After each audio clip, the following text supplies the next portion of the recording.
Hello again. During this program, we stress the importance of approaching product design with an inclusive mindset. Because we're aware that marginalized groups are often overlooked during the ideation phase, we really want you to understand that good UX design strives to create a user experience that is inclusive of as many users as possible. In this video, I'll discuss an example of designing for social good, where focusing on the needs of elderly nursing center residents led to the improvement of the Nest Hub Max. Nest Hub Max is a screen device that offers video calling, task scheduling, and other smart technology capabilities. Creating prototypes that include accessibility options for people with low vision or people with low hearing has become commonplace. For example, when Google's Nest Hub Max premiered, it featured an HD screen with touch capabilities. Users could customize usability settings like text size and volume for more accessible use. The problem? Although designs like these are built with accessibility in mind, the products themselves remain centered around able-bodied users. Although people with impairments are able to adjust the product to fit them, the product was not made specifically for their needs. In 2020, however, the Nest team switched gears to focus on one of these groups of users. As a part of Google's Hardware for Good initiative, the team set out to make life more connected for nursing home residents. Globally, there are millions of senior citizens living in assisted living facilities. This population can often feel emotional and social isolation from the outside world.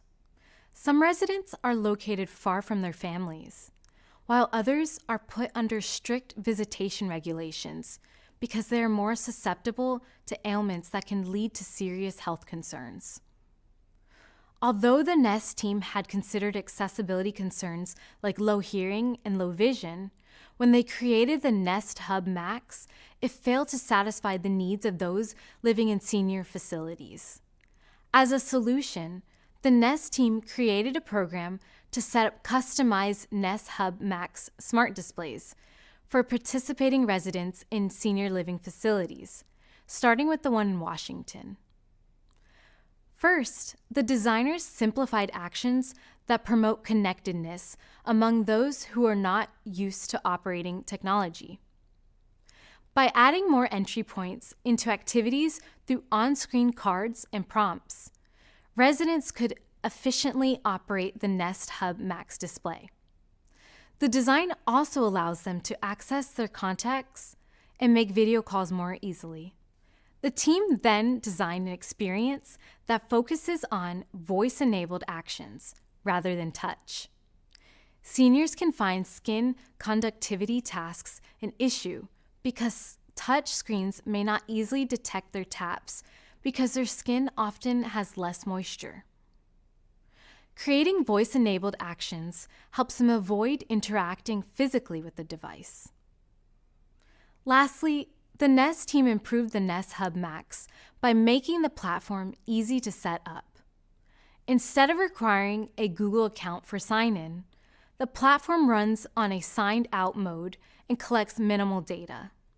This makes it easy for residents who aren't tech-savvy to plug and play without extensive knowledge of technology. These Nest Hub Max updates were created with a specific audience in mind: senior living facility residents.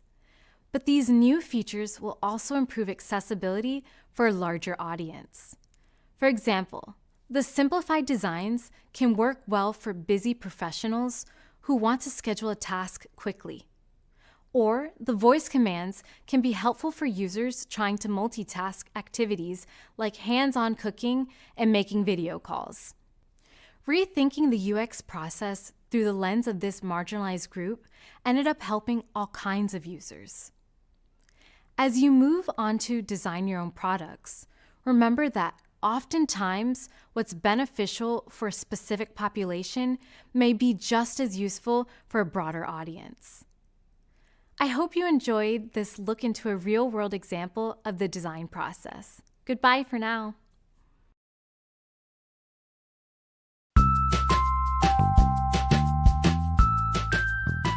Participating in this program is something I've been really, really excited about ever since I heard about it. Education plays a big part in my life, and I credit the opportunities I've gotten through education with opening up all these opportunities that I've had and that I've been lucky enough to take advantage of.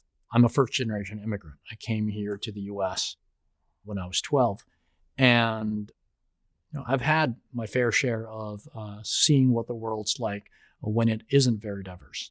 And I'm originally from the Philippines, and I don't see a lot of Filipinos growing up in my career. I got into UX, I would say probably typically atypical for people who've been doing this for about as long as I have. When I was going to college, there was no such thing as UX as an actual field. I actually have an undergraduate degree in fine art. I was a painter, an illustrator. I didn't know about the high-tech industry as a place to work. But once I got here, I got exposed to usability engineers who I worked with that made me realize there's this whole deep field of understanding how users think, cognitive psychology, and getting my first taste of user research in the context of designing digital products. I moved from doing graphic design and illustration to actually doing, web UI design. And then I followed one opportunity after another. And then a few years into my career, people started talking about user experience. So in a way, I fell into the field as it was organically growing around me. Someone I worked with at Oracle had gone to Microsoft, and through networking, they said, well, I like working with you. Come work with me over at Microsoft. I was able to turn what was then a hobby. I was a kind of a hardcore gamer, built my own PCs to play games. And I found this opportunity to kind of leave the enterprise business software world behind and move into games. But, pro tip, if you turn a hobby into a job, you're likely to lose a hobby. Another opportunity opened up, and I joined Netflix.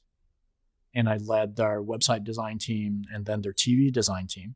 Somehow that kind of opened up doors to join Google, a company that I had admired for, at that point, quite a long time.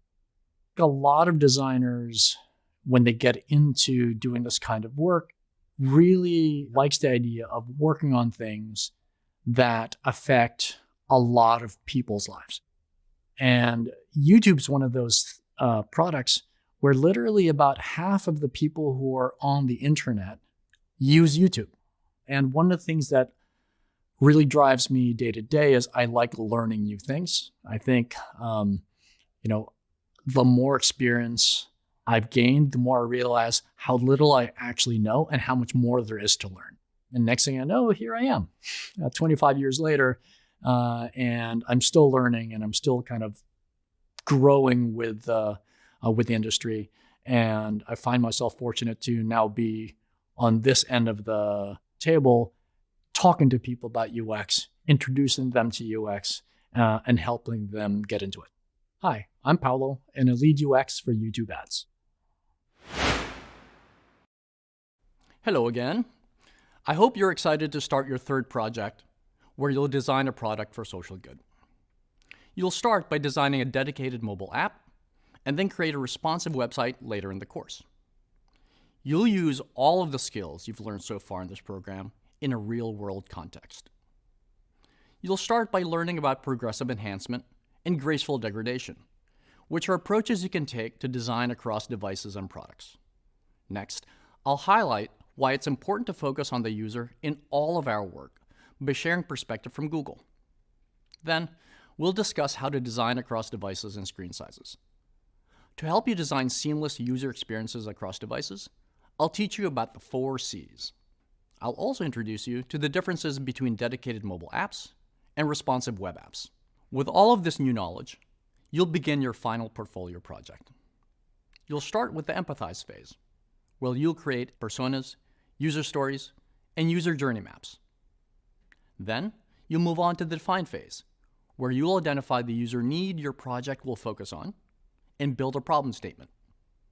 Finally, you'll make your way into the ideate phase, where you'll conduct a competitive audit and come up with ideas for your dedicated mobile app design through sketching. There's a lot to consider in this course, like choosing whether to solve a real need in your own community or to use a Designing for Social Good prompt from Sharpen. The opportunity to have a positive impact on the world around you is endless. So let's get started. Hey there! You're getting ready to begin the design process for your third project, where you'll design both a mobile app and responsive website. Up until this point, throughout the certificate program, you've designed a standalone mobile app and a responsive website for 2 different prompts. Now it's time to bring together all that you've learned to design a mobile app and responsive website to address the same user problem.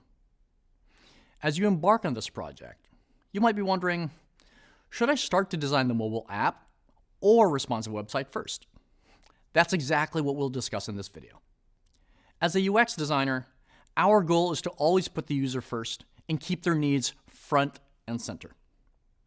When it comes to designing across devices and products, like you'll be doing in this project, there are a couple approaches you can take.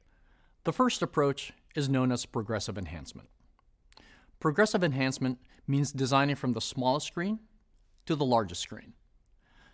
The progressive enhancement approach is also known as bottom-up designing, because you first design for the smallest and most basic version of your site, like for a mobile phone, and then embellish your designs for larger screen sizes.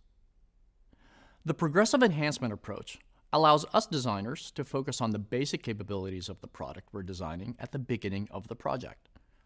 By starting with a small screen size, we have to choose the most important elements to prioritize on the screen. Then, we can add more advanced features and interactions as we move to larger devices and screen sizes. As a designer, using the progressive enhancement approach allows you to highlight the most important content from the start and come up with a clear vision of how the website should appear on all device sizes and types. Progressive enhancement is closely related to a mobile-first philosophy. A mobile-first philosophy means that we start by designing the mobile version of a product and later adapt it to fit larger screens, like tablets, laptops, and desktop computers. In the past, many designers started with the desktop version of a website and then tried to adapt it for smaller screens, like tablets and mobile phones. But in recent years, a mobile-first approach has become increasingly popular in the world of UX design. Why? Well, each year, the number of mobile phone users around the world grows. Since we're designing with users' needs front and center, this means designing for the devices and screen sizes they're using most. But as you might have guessed, designing from the smallest screen to larger screens is not the only way to go. In fact, you might follow exactly the opposite approach, which is known as graceful degradation. Graceful degradation means designing from the largest screen to smaller screens.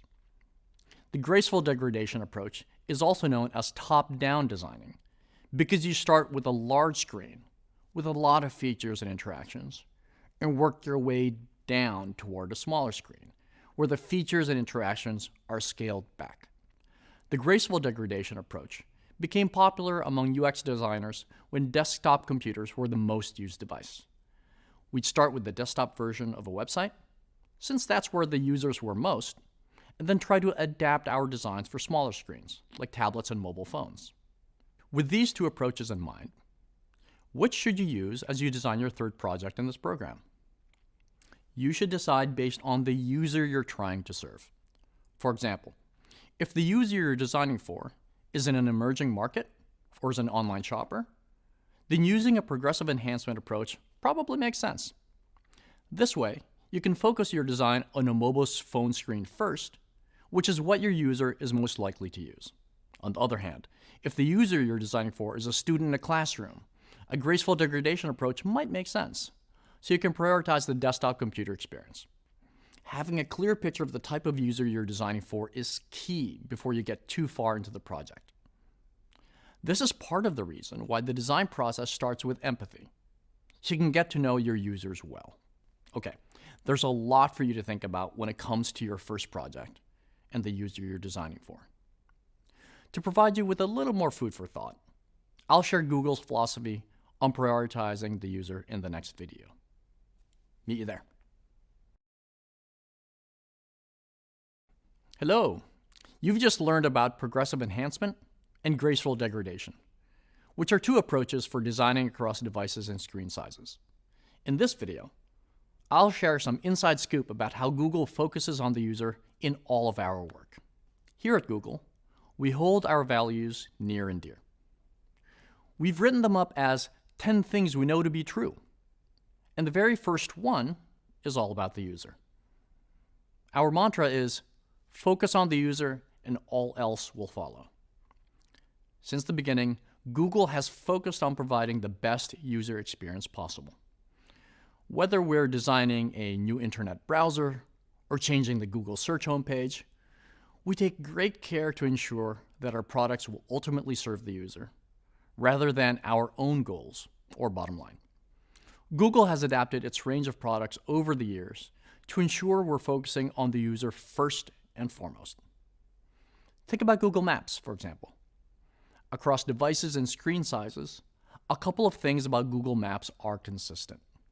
First, there's a search bar at the top of the page, because we know users are coming to Google Maps to search for specific locations or landmarks.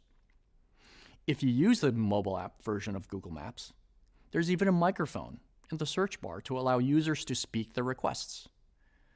We know users of the mobile app are likely to be on the go, so typing in the search bar might not be easy.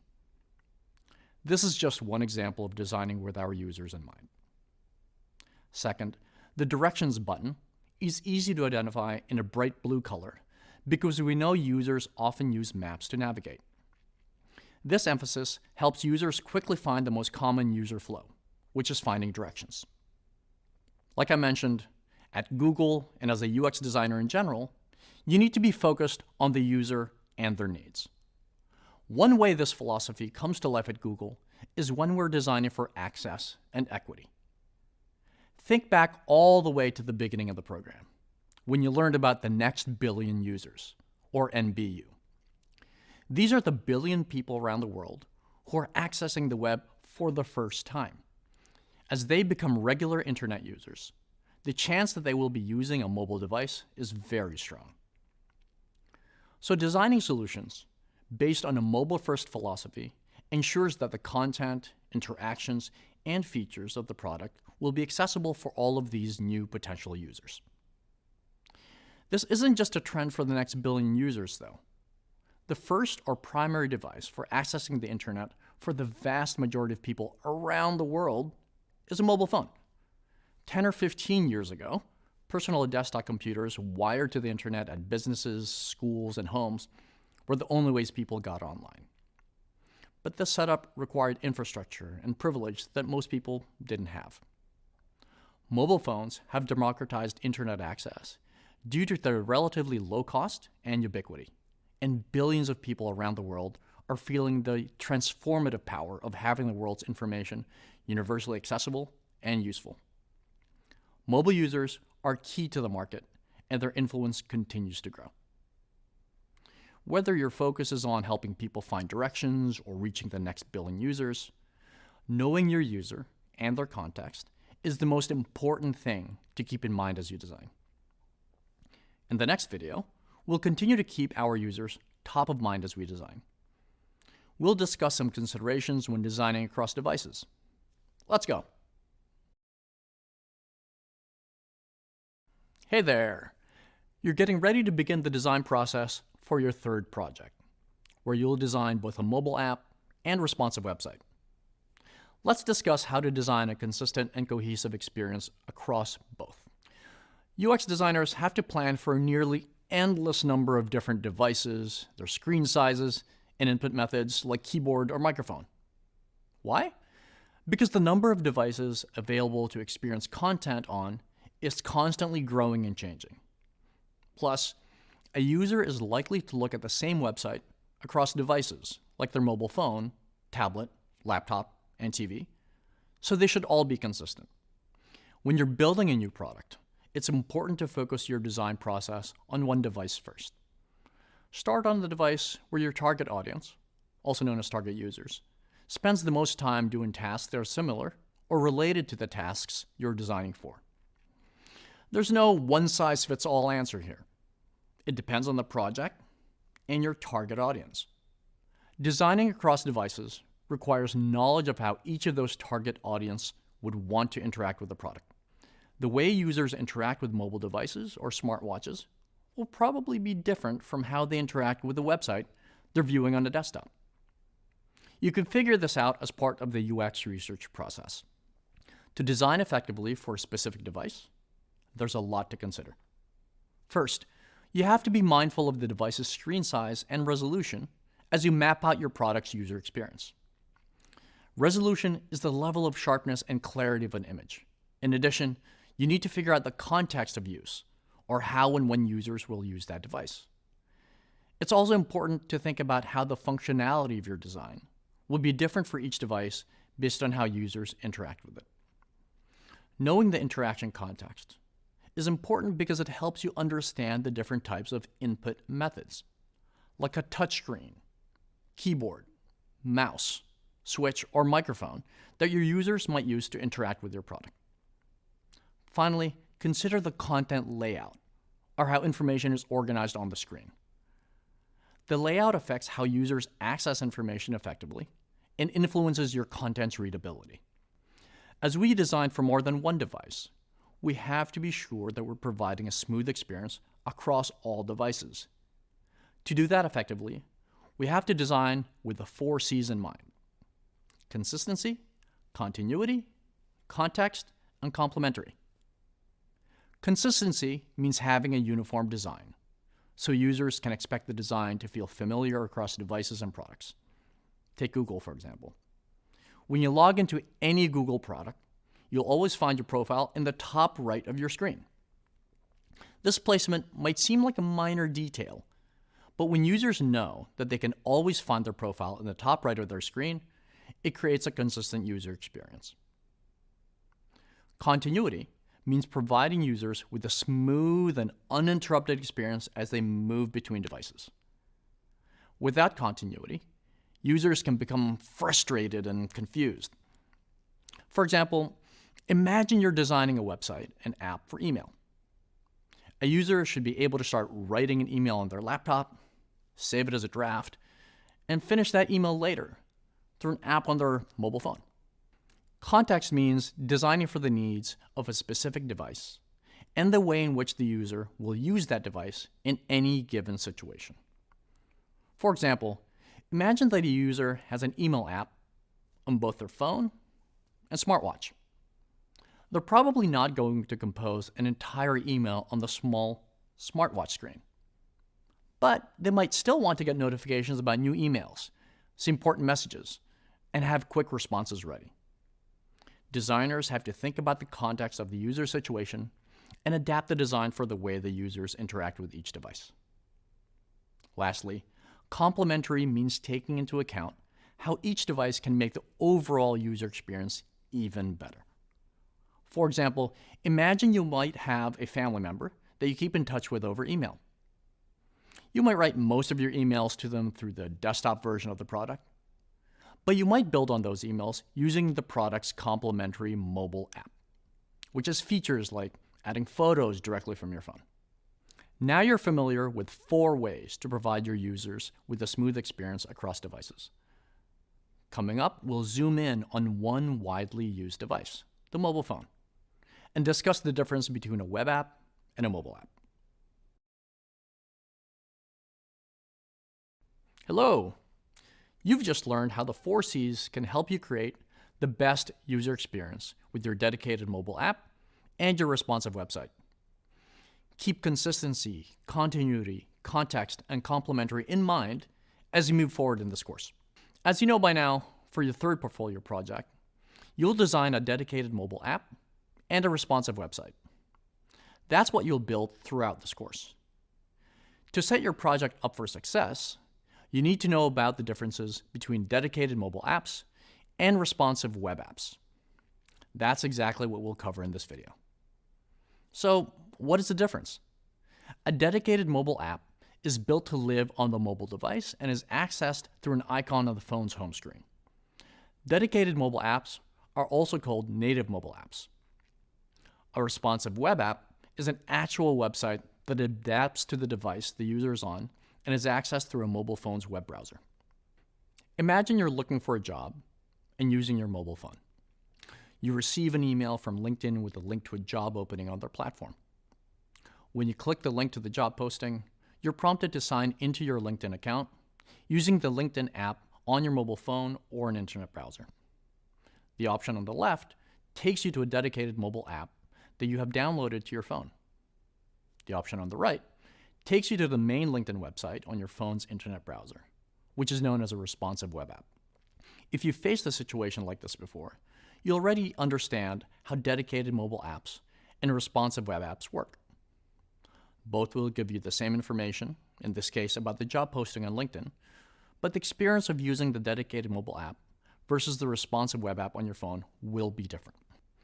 Let's explore some of the advantages and disadvantages of dedicated mobile apps and responsive web apps. We'll start with the advantages of dedicated mobile apps. With dedicated mobile apps, an internet connection isn't needed after the app is downloaded and installed. Think of some of your favorite gaming apps that you can play on the go or in a plane without Wi-Fi or internet connection.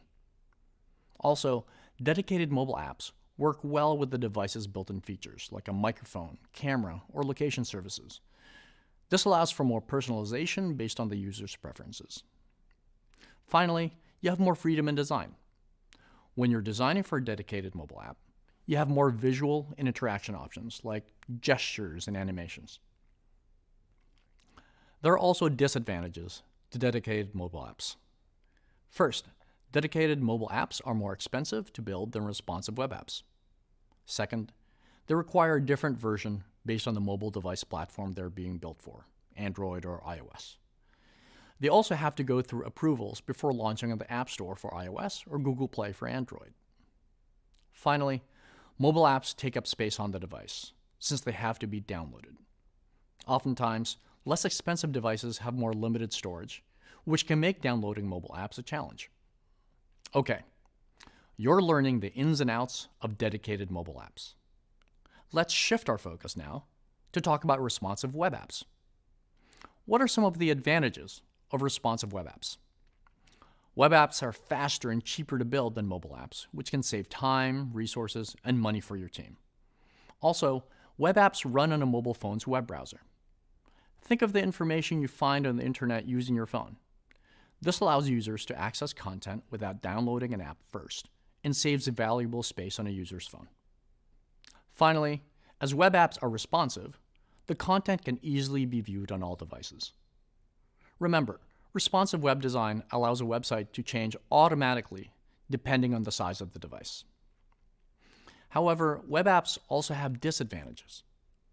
First, using a web app requires an internet connection or cell signal. A user cannot access them offline.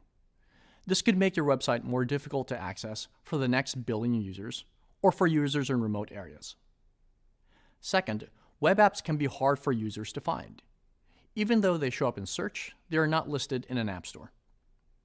Finally, it can be difficult to maintain a responsive web app and make sure it works across all mobile screen sizes. The good news is, you already have experience with designing both of these user experiences. Your first project in the program was designing a mobile app, and your second project was designing a responsive website. Now, as you're bringing all of this knowledge together in your third project, you will have the opportunity to design the best possible user experience for both a mobile app and a web app. Hi, welcome back. You're ready to start the design process for your final portfolio project. As you might remember, the first phase in the design process is to empathize. Empathy is the ability to understand someone else's feelings or thoughts in a situation. You'll conduct research and meet with real users in order to understand their goals, their motivations, their pain points, and the causes of their pain points. Deeply understanding users' needs helps you create well-researched personas that'll lay the groundwork for your product design. This phase of your design work centers around personas, user stories, and user journey maps. You'll use the insights you gain from completing the empathize phase of your work to create a more focused, user-centered design. Ready to enter the empathize phase? Let's get to it. It's time to start creating personas from your user research. In UX design, personas are fictional users whose goals and characteristics represent the needs of a larger group of real users. Although you could write a list of product requirements that are needed to meet the needs of users, giving traits and requirements an identity encourages designers to remember that they're trying to help real people with a real product. Personas turn words and ideas written on paper into users who need your product in their lives. Personas are also one of the most effective ways to give a clear direction to your solutions. Changing a persona can change what you'll design. A great persona includes relevant information about your target user's life. The template for creating personas can include age, education, location, family situation, occupation, goals, and frustrations. You should also consider ability, gender, and race in your personas too.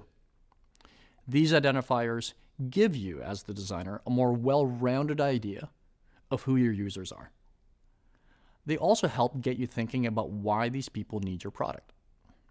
By creating well-defined personas, you can stay focused on what your users really need and design specifically for them. Start with a name and an image. Then you can start loading in personal details about the persona's character and some likes or dislikes. You'll need to create at least 2 types of personas for your project in this course. The first persona will be for a user who needs or prefers a dedicated mobile app. And the second persona will be for a user who will be accessing a responsive website from a computer, mobile phone, or other device. When designing for social good, you'll need to create additional personas to represent the diverse needs of the community you're designing for. Even though a persona is a fictional user, everything about them should be based on data or insights from real users. Avoid the temptation to create qualities or traits that you don't find in your research. If a persona you're creating starts to resemble you or your friends, it's a good indication that you need to double-check your work. That's it for now. Coming up, you'll take what you've learned and use it to create your personas. Good luck. You've learned about your users and built personas. Now, let's discuss user stories. A user story is a fictional one-sentence story told from a persona's point of view to inspire and inform design decisions. User stories deepen your ability to connect to your users' needs by prioritizing design goals and inspiring empathetic design decisions. The stories help to expand on the personas you created earlier. You might remember our handy user story formula. Here it is. As a role, I want to action so that benefit. In this formula, the role represents who, the action represents what, and the benefit represents why.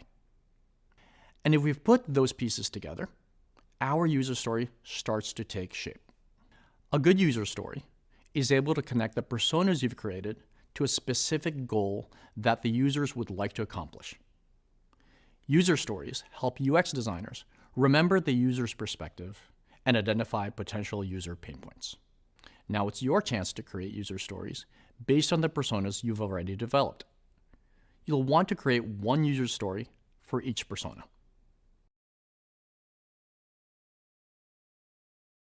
Now it's time to create user journey maps. As a reminder, a user journey is the series of experiences a user has as they interact with your product to achieve a specific goal. The journey helps UX designers expand on the ideas from the user story.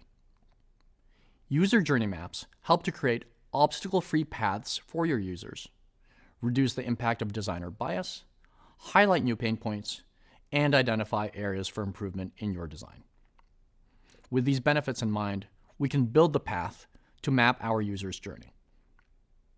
First is step 1. Add each action in their journey until the user reaches their goal. Step 2. Add descriptions for each action. Step 3. Add how the user feels at each point. And finally, step 4. Add opportunities for improvement. Be sure to use your research as your guide. Even if you're a member of the community you want to serve through your design project, always check your assumptions about how the user feels at each point in the user journey. A user journey map helps you frame the user's needs more clearly, which leads to the next step of the design process, defining. But before you can define the user's problem, you need to create user journey maps. So get to it.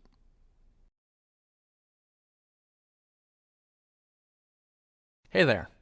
Now that you've worked through the empathize phase of the design process, it's time to put everything you've learned so far into action.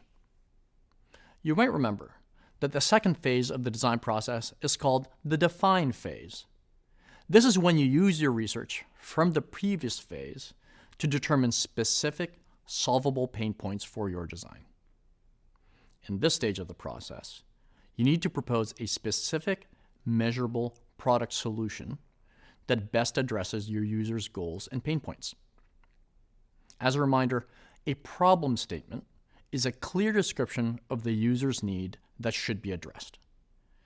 Great problem statements are human-centered while being broad enough to allow for creative freedom and narrow enough to be solved by a design solution. Keeping these qualities in mind will help you create a clear and actionable problem statement. Our problem statement formula is simple. Drawing from our research, we use our persona's name, characteristics, and needs to provide insights into their goals. Problem statements are a succinct way to reference your user's needs and establish the intent of your design. At this stage of your project, you've done the empathizing and identified user pain points, but you need a clear vision that helps you move forward with the design. Problem statements help create that vision. Now it's your turn to define the problems your users are facing. Create a couple of problem statements, and I'll meet up with you after.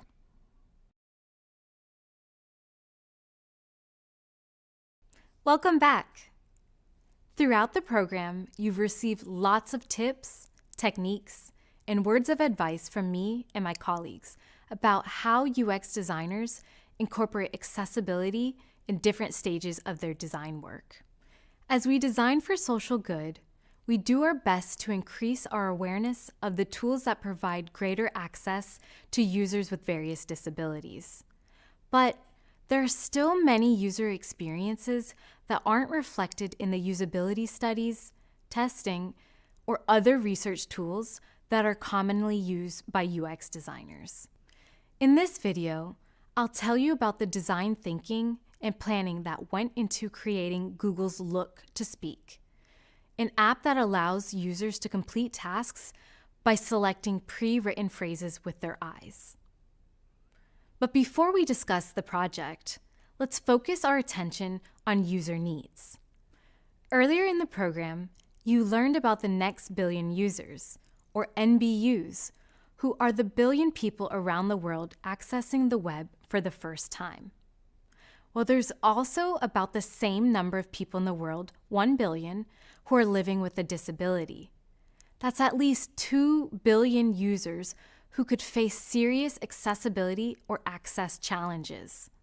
So, how do designers and developers address this huge challenge?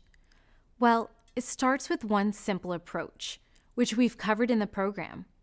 When you discover gaps in the user experience, take action to come up with ideas for potential solutions. The product design for Look to Speak started with the understanding that for users with serious speech and motor impairments, accessibility tools like text-to-speech don't go far enough. So an alternative was developed for an assistive app that was based on eye gaze technology and machine learning.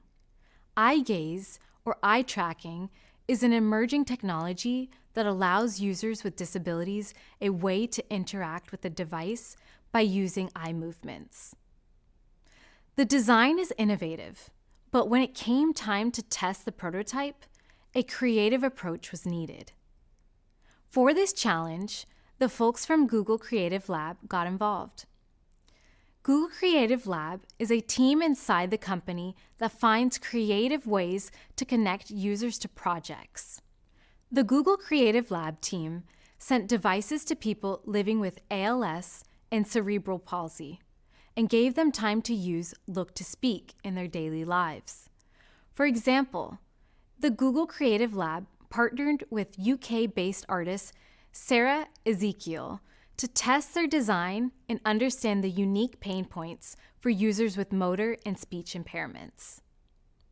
Sarah has ALS, a progressive neurodegenerative disease that affects nerve cells in the brain and spinal cord.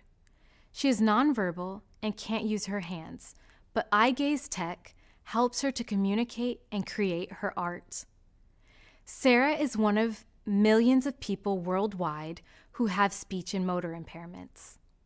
As part of testing, the first thing to do was set up the device so Sarah could use it.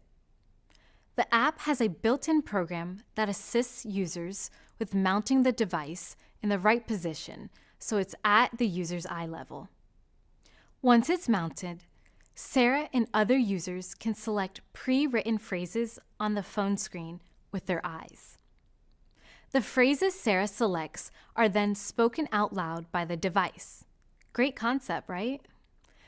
The app also offers tips on how to hold the gaze long enough for the app to register a command.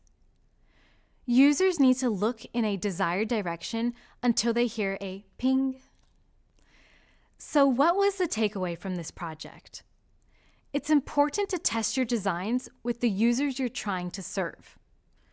For example, one challenge identified by the team during user testing was that the setup helper didn't feature any accessibility tools. Designers and developers use this feedback as a starting point to iterate on the design with the goal of improving its usability. If the team had not tested the product with the users it was designed for, they would have launched a product that didn't fully meet their target users' needs.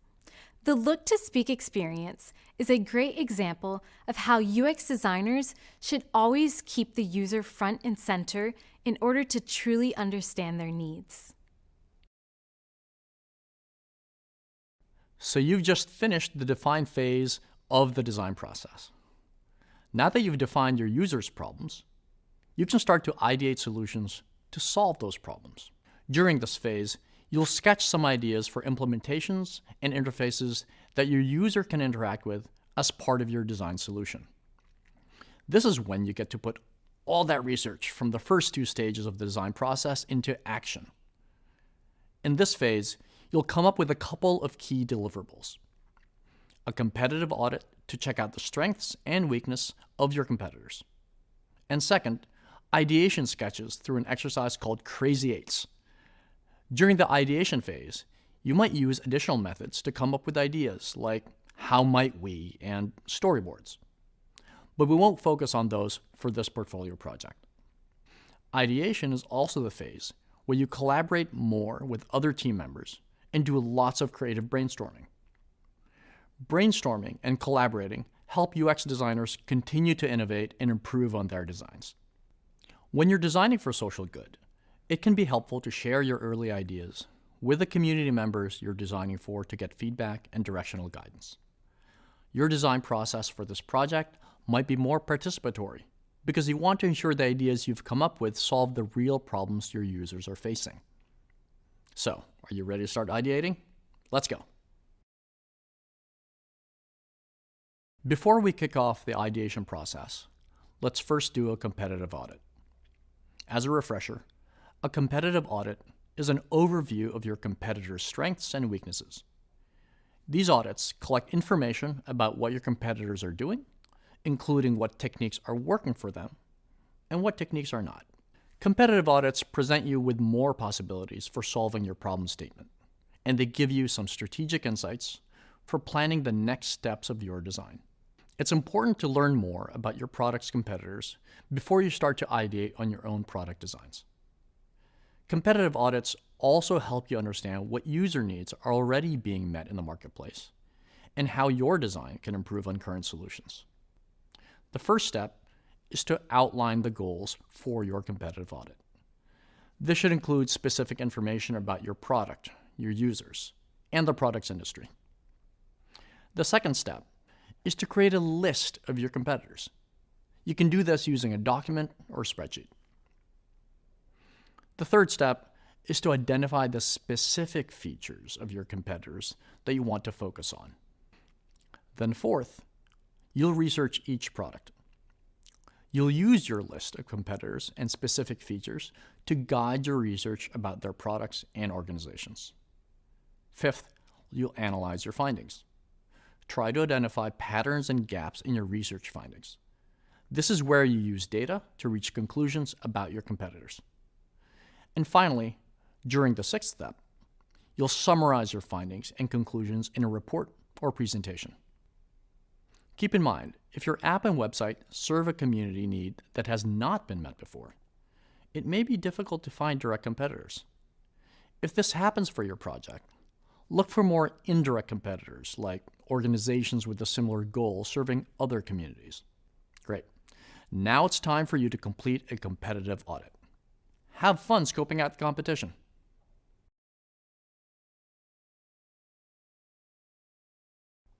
Scoping out the competition can help you start to come up with creative solutions for your problem statement.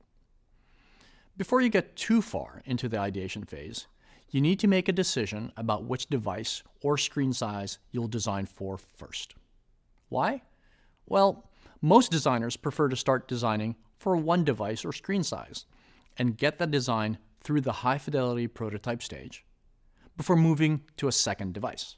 Designing for one screen size first allows you to validate your product design, establish a clear user flow, and make decisions about the visual design of your product before moving forward.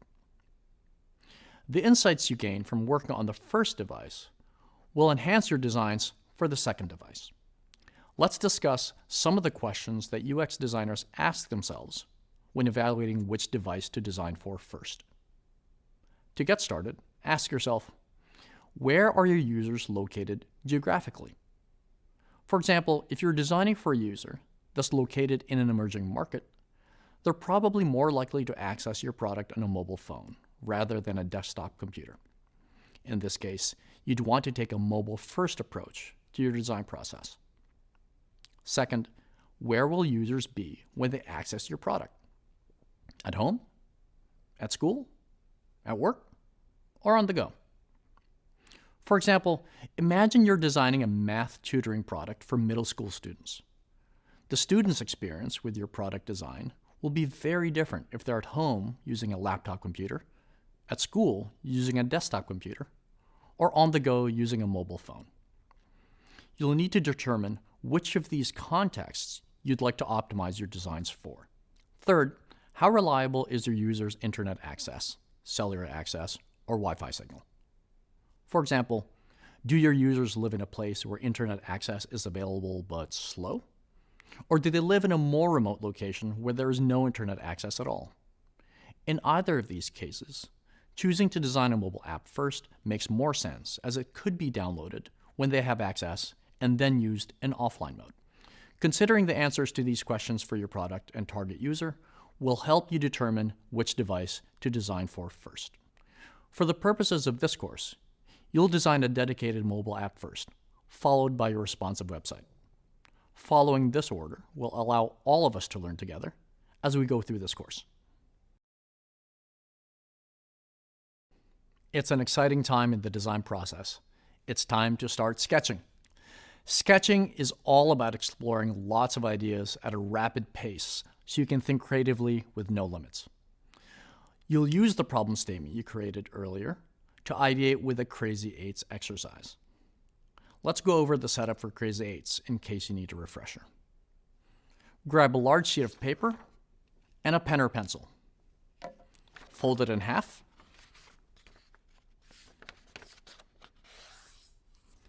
Then fold it in half again.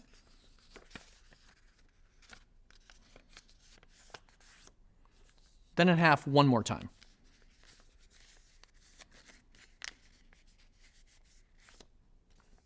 Open it back up. Now you've got 8 spaces for 8 different ideas. Sometimes I like to draw lines on the folds of the paper to make the 8 spaces clearer.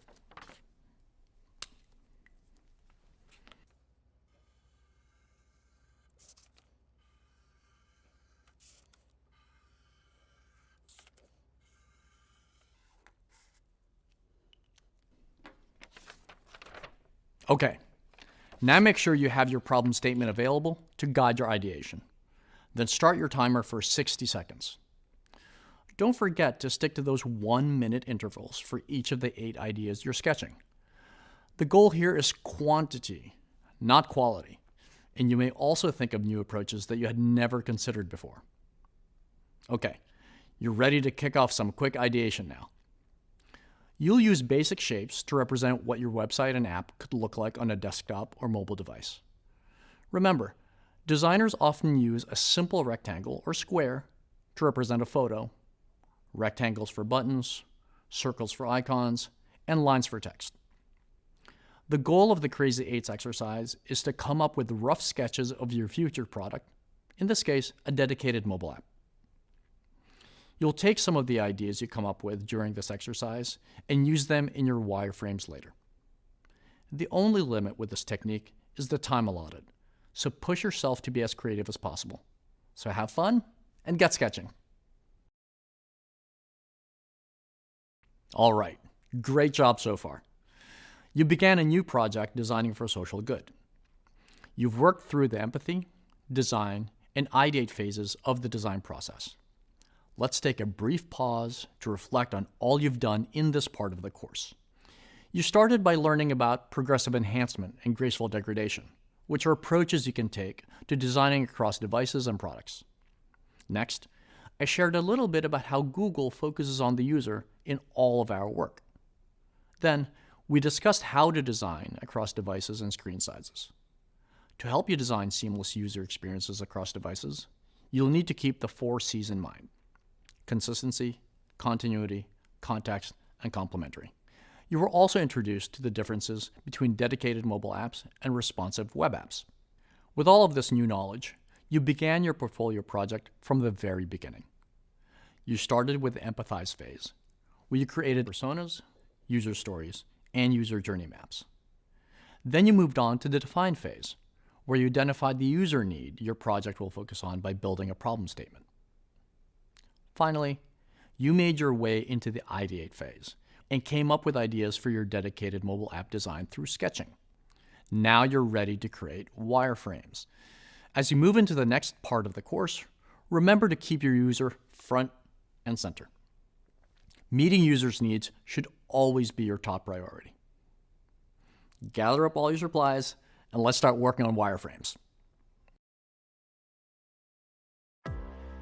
Welcome back. In this part of the course, you'll take everything you've learned about the user problem you're trying to solve and come up with a basic version of your dedicated mobile app. You'll start by creating paper wireframes to come up with lots of ideas for your dedicated mobile app.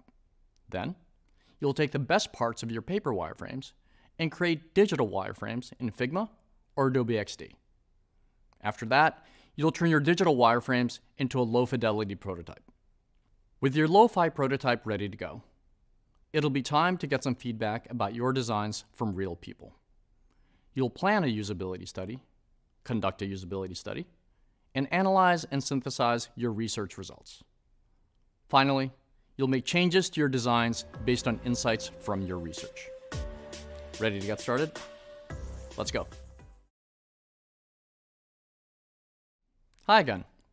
Earlier, you created sketches to come up with ideas for the design of your project. Now, it's time to use those sketches to create wireframes for your dedicated mobile app. You might remember that a wireframe is an outline or sketch of a product or a screen. Wireframes help designers figure out how a page is arranged. Wireframes also help designers envision how each feature of a product fits with the others, and how the product will likely be used. There are two ways to create wireframes: paper and digital. Designers usually start with paper wireframes to plan the initial direction of the design. Later, these paper wireframes are turned into digital wireframes to refine and build out the entire user flow. Platforms like Figma and Adobe XD are great for this. Wireframes are the foundation of your app's interface. So, it's important to think carefully about how you create your wireframes and to come up with lots of ideas for your wires before deciding on one direction for your design. But before you begin your first wireframes for your dedicated mobile app, be sure to consider your app's information architecture. Creating information architecture is an important part of UX design for many reasons. First and foremost, IA organizes and defines the overall structure for the app or site. Second, it provides a high-level view of a product. As a UX designer, you need to understand how the elements of a product fit together and relate to each other in order to create the design of that product. Third, IA helps stakeholders review your designs. Stakeholders can evaluate whether the content in the site or app is the correct type of content, and if it's placed in the appropriate places to help achieve business or product goals. Strong IA also helps engineers understand how to organize the data, so the eventual development of the product matches the visual designs you've created. So not only will your users benefit from good IA, it will make your colleagues' jobs easier too. Finally, an information architecture that's flexible allows your ideas to grow and iterate with the design. The ability to adapt your approach at different stages of a project is one of a UX designer's most necessary skills. For example, you should group your information architecture in a way that allows you to add additional categories in the future. So, take a moment to think through your app's information architecture to organize the structure of the screens you're about to sketch. Then, you'll be ready to get started with paper wireframes. Let's get into paper wireframes. As a quick refresher, a wireframe is an outline or a sketch of a product or screen. Wireframes are made up of lines and simple shapes. Paper wireframes are useful because they're simple hand drawings that establish the basic structure of a page and highlight the intended function of each element. The best part about wireframes is that you only need a piece of paper and a pen or pencil to make one. So why do UX designers create paper wireframes? They're fast, inexpensive, allow you to explore lots of ideas, and help narrow your focus on the best parts of the wireframe you draw. With all of these benefits in mind, are you ready to get started with creating your own paper wireframes? If so, there are 4 simple steps to drawing your wireframes. First, write a quick list of the information that needs to go on the page you're wireframing. Second, draw at least 5 different versions of how to structure information on the page. Third, review the different versions of your wireframe to help you refine it. Add a star next to the pieces you like the most. And fourth, choose the parts of your wireframe you want to explore further in a digital wireframe. Great, you're all done. Sketching on paper is a great way to refine your early ideas. It's important to keep an open mind to a variety of design approaches. So, use this time to identify the features and layouts you like best. And be sure to take photos of your paper wireframes to include in your portfolio, so you can showcase your full design process. You don't need to be a great artist or illustrator to take full advantage of paper wireframes. Just a little bit of practice can get you comfortable with using a few simple lines to convey complex ideas. Using pen and paper enables you to visually explore many concepts and to evaluate and iterate quickly without getting too invested in perfect-looking pixels on a screen. Once you've got your ideas on paper, it's time to create digital wireframes, which we'll cover in the next video. We just covered the basics of paper wireframes, and you created paper wireframes for your own project. They're a great starting point for designs. Now you're ready to turn your paper wireframes into a more advanced digital version of your project. Digital wireframes are outlines or sketches of a product created with digital software. The goal of digital wireframes is to add enough detail to your product that users can understand its basic features and navigation. Compared to the quick and messy process of creating a paper wireframe, digital wireframes focus on a cleaner, structured design. Digital wireframes allow designers to explore how a product will function and how a user will move through the flow without having to design every detail. Designers also use digital wireframes because they're easier to share than paper wireframes. Sharing a link to a design takes a lot less time than making paper photocopies and mailing them. Earlier in the certificate program, we created digital wireframes using Figma and Adobe XD and provided resources on both tools. Whether you use Figma or Adobe XD to create your project in this course is up to you. Whichever tool you use, remember these tips when building digital wireframes.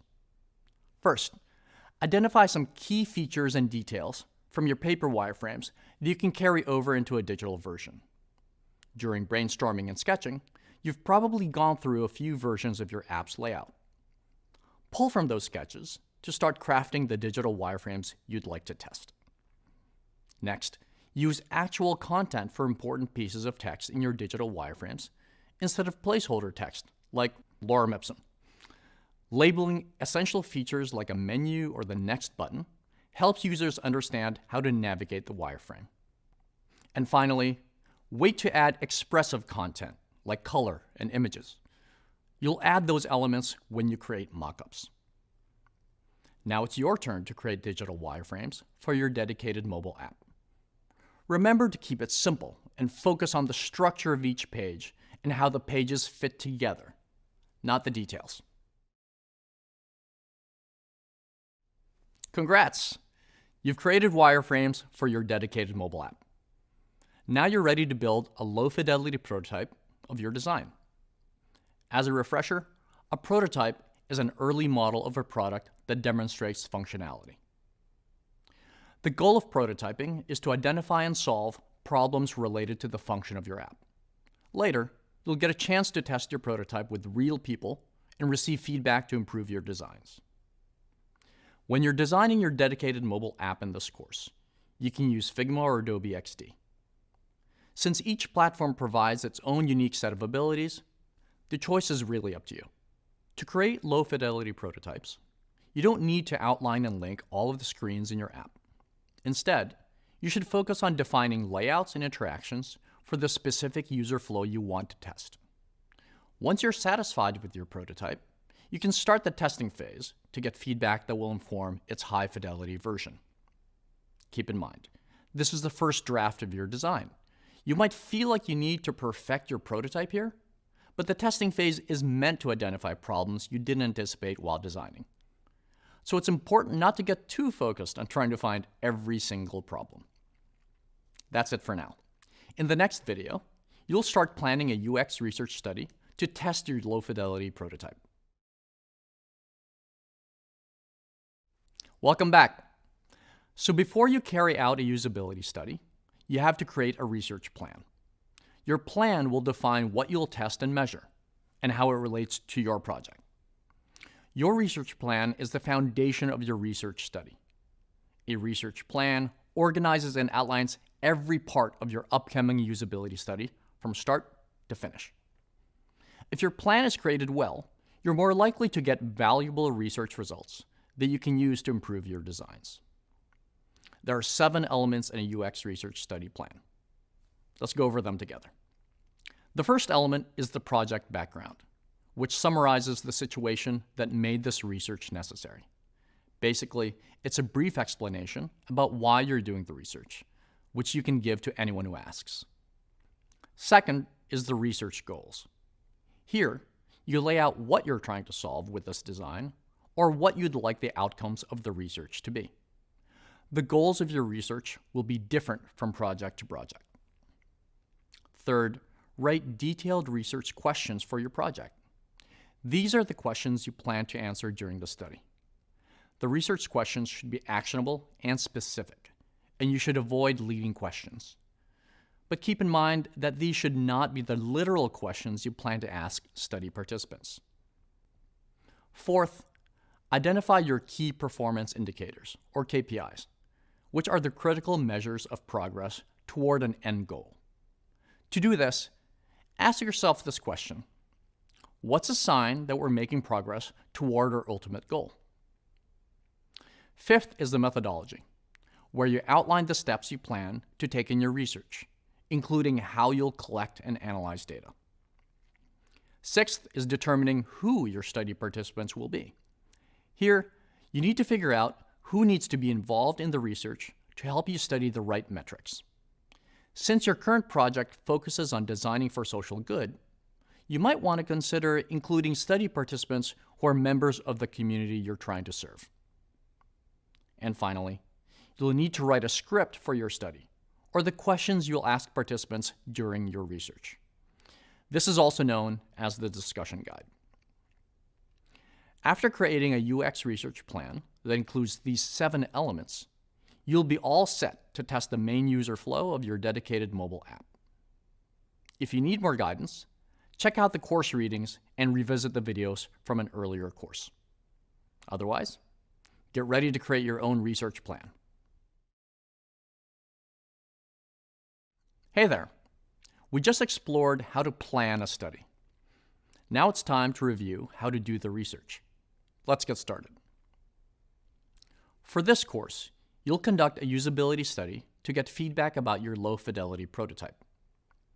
A usability study is a research method that helps us understand how easy it is for participants to do core tasks in a product.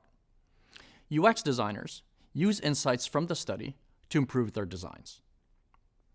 There are 2 types of usability studies: moderated and unmoderated. In moderated usability studies, a moderator guides participants through the study in real time. The moderator in these studies asks specific questions, follows up in real time, and builds a dialogue with the participants. In unmoderated usability studies, the participants test prototypes without a moderator present. Usually, the study is recorded on video and the UX team reviews the footage after the study. At this point in the course, you're ready to conduct the first usability study for your project, focused on your low-fidelity prototype. Conducting a usability study at this point in the design process is beneficial because your design is less complex, which means it's less expensive to make changes. But remember that the UX design process is all about iteration. So later in the course, you'll have the option to conduct another usability study about your high-fidelity prototype too. One more thing. Determining the size of your study depends on the project, but around 5 to 8 participants is a good start. It's a large enough sample size to gather real data, but it's not so large that the study costs a lot of money or takes a long time. If you'd like to review a usability study in more detail, check out the course readings. And that's it for the second step of a UX research study, conducting the research. You're ready to gather feedback about your own designs from real participants. It's the moment of truth. Welcome back. During a usability study, you'll receive a lot of feedback from participants, and I mean a lot. Be prepared to make changes to your designs or even rework an entire screen. That's totally normal. In order to determine the changes to make in your designs, you'll need to complete the third step of a UX research study: analyzing and synthesizing the research results. Analyzing the results from your research is all about turning observations into actionable insights. As a quick refresher, an insight is an observation that helps you understand the user or their needs from a new perspective. In other words, insights help explain what data means and what to do with it. This process of turning observations into insights can be completed in just 4 steps. First, gather all of the data from the usability study in one place. This includes everything from the observations you quickly scribbled on sticky notes to the notes you took in Google Docs or Sheets. Be sure to check with your team and gather any notes they might have taken too. Next, organize the data. If you wrote your observations on sticky notes, you might use a method called affinity diagramming to organize your data. Or if you use spreadsheets for note-taking, you've already started organizing the data without even realizing it. Each method is reliable, so it's entirely up to you how to organize your data. After you organize your data, you're ready to find themes. One of the key goals of user research is to identify themes or patterns that are common among participants. To do this, we'll ask ourselves 2 key questions. What common patterns stand out in the data you collected? And what do these patterns tell you about your product design? Once you recognize the themes, it's easier to turn the observations into something actionable. Finally, come up with insights based on the themes. Strong insights are grounded in real data and answer the research questions from your plan. Depending on the amount of data you've collected, you should be able to come up with a few different themes and insights. Now it's your turn to analyze the observations from your own usability study and come up with insights. Put your thinking cap on. You've just completed the steps in a UX research study: planning your research, conducting a usability study, and analyzing your research findings. In this video, I'll go over how to modify your low-fidelity prototype based on the insights you developed. So why do we do this? Conducting research, like a usability study, helps us identify the pain points that participants experience with different prototypes. Each time we learn about a pain point, there's an opportunity to update the design and make the experience better for users. That way, the issues can be fixed before the final product launches. It's helpful to prioritize your research insights from the most urgent to the least urgent.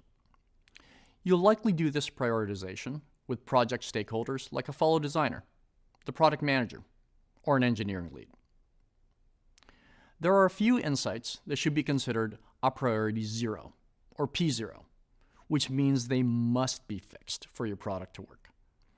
Users of all abilities, identities, and experiences need to be able to successfully move through your product's design. If there were any parts of your design that were inequitable or inaccessible, you need to fix them now. This is particularly important for your current project, since you're focused on designing for social good. In addition, if there was a part of the design that prevented the user from completing the main user flow, or if there were any places where the user felt tricked, those insights are P0s to address too. After you identify your P0 insights, you'll likely have a lot of insights left to take action on. These insights can be categorized into buckets based on their priority. In addition to priority 0, you might have buckets called priority 1 and priority 2. Whether you've been creating your wireframes and low-fidelity prototype in Figma or Adobe XD, it's time to jump back into your designs and make updates. Don't be afraid to make big changes to improve the user experience in your app. Good luck. When you apply what you've learned through this program to the real world, you'll realize just how impactful the work you do as a UX designer can be. In this video, I'll share some of the ways that Google has used our products to respond to crises around the world. Here at Google, we realize the important role we play in facilitating communication across the globe.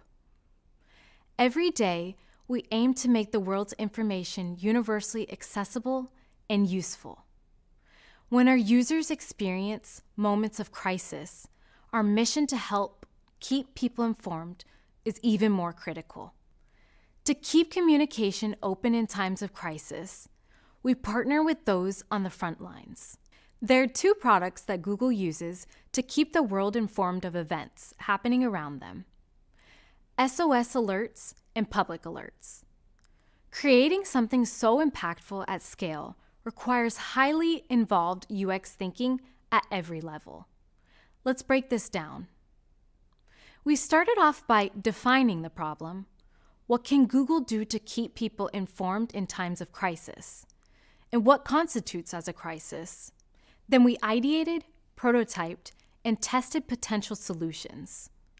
Our designers needed to think about everything, including how quickly users could find this critical information, where this information could be integrated, and how to create an accessible and strategic content strategy that provides users with the information they need. Going through the design process led us to determine that we needed two different alert types: SOS alerts and public alerts. Here's a quick overview of each. SOS alerts aim to make emergency information more accessible during a crisis.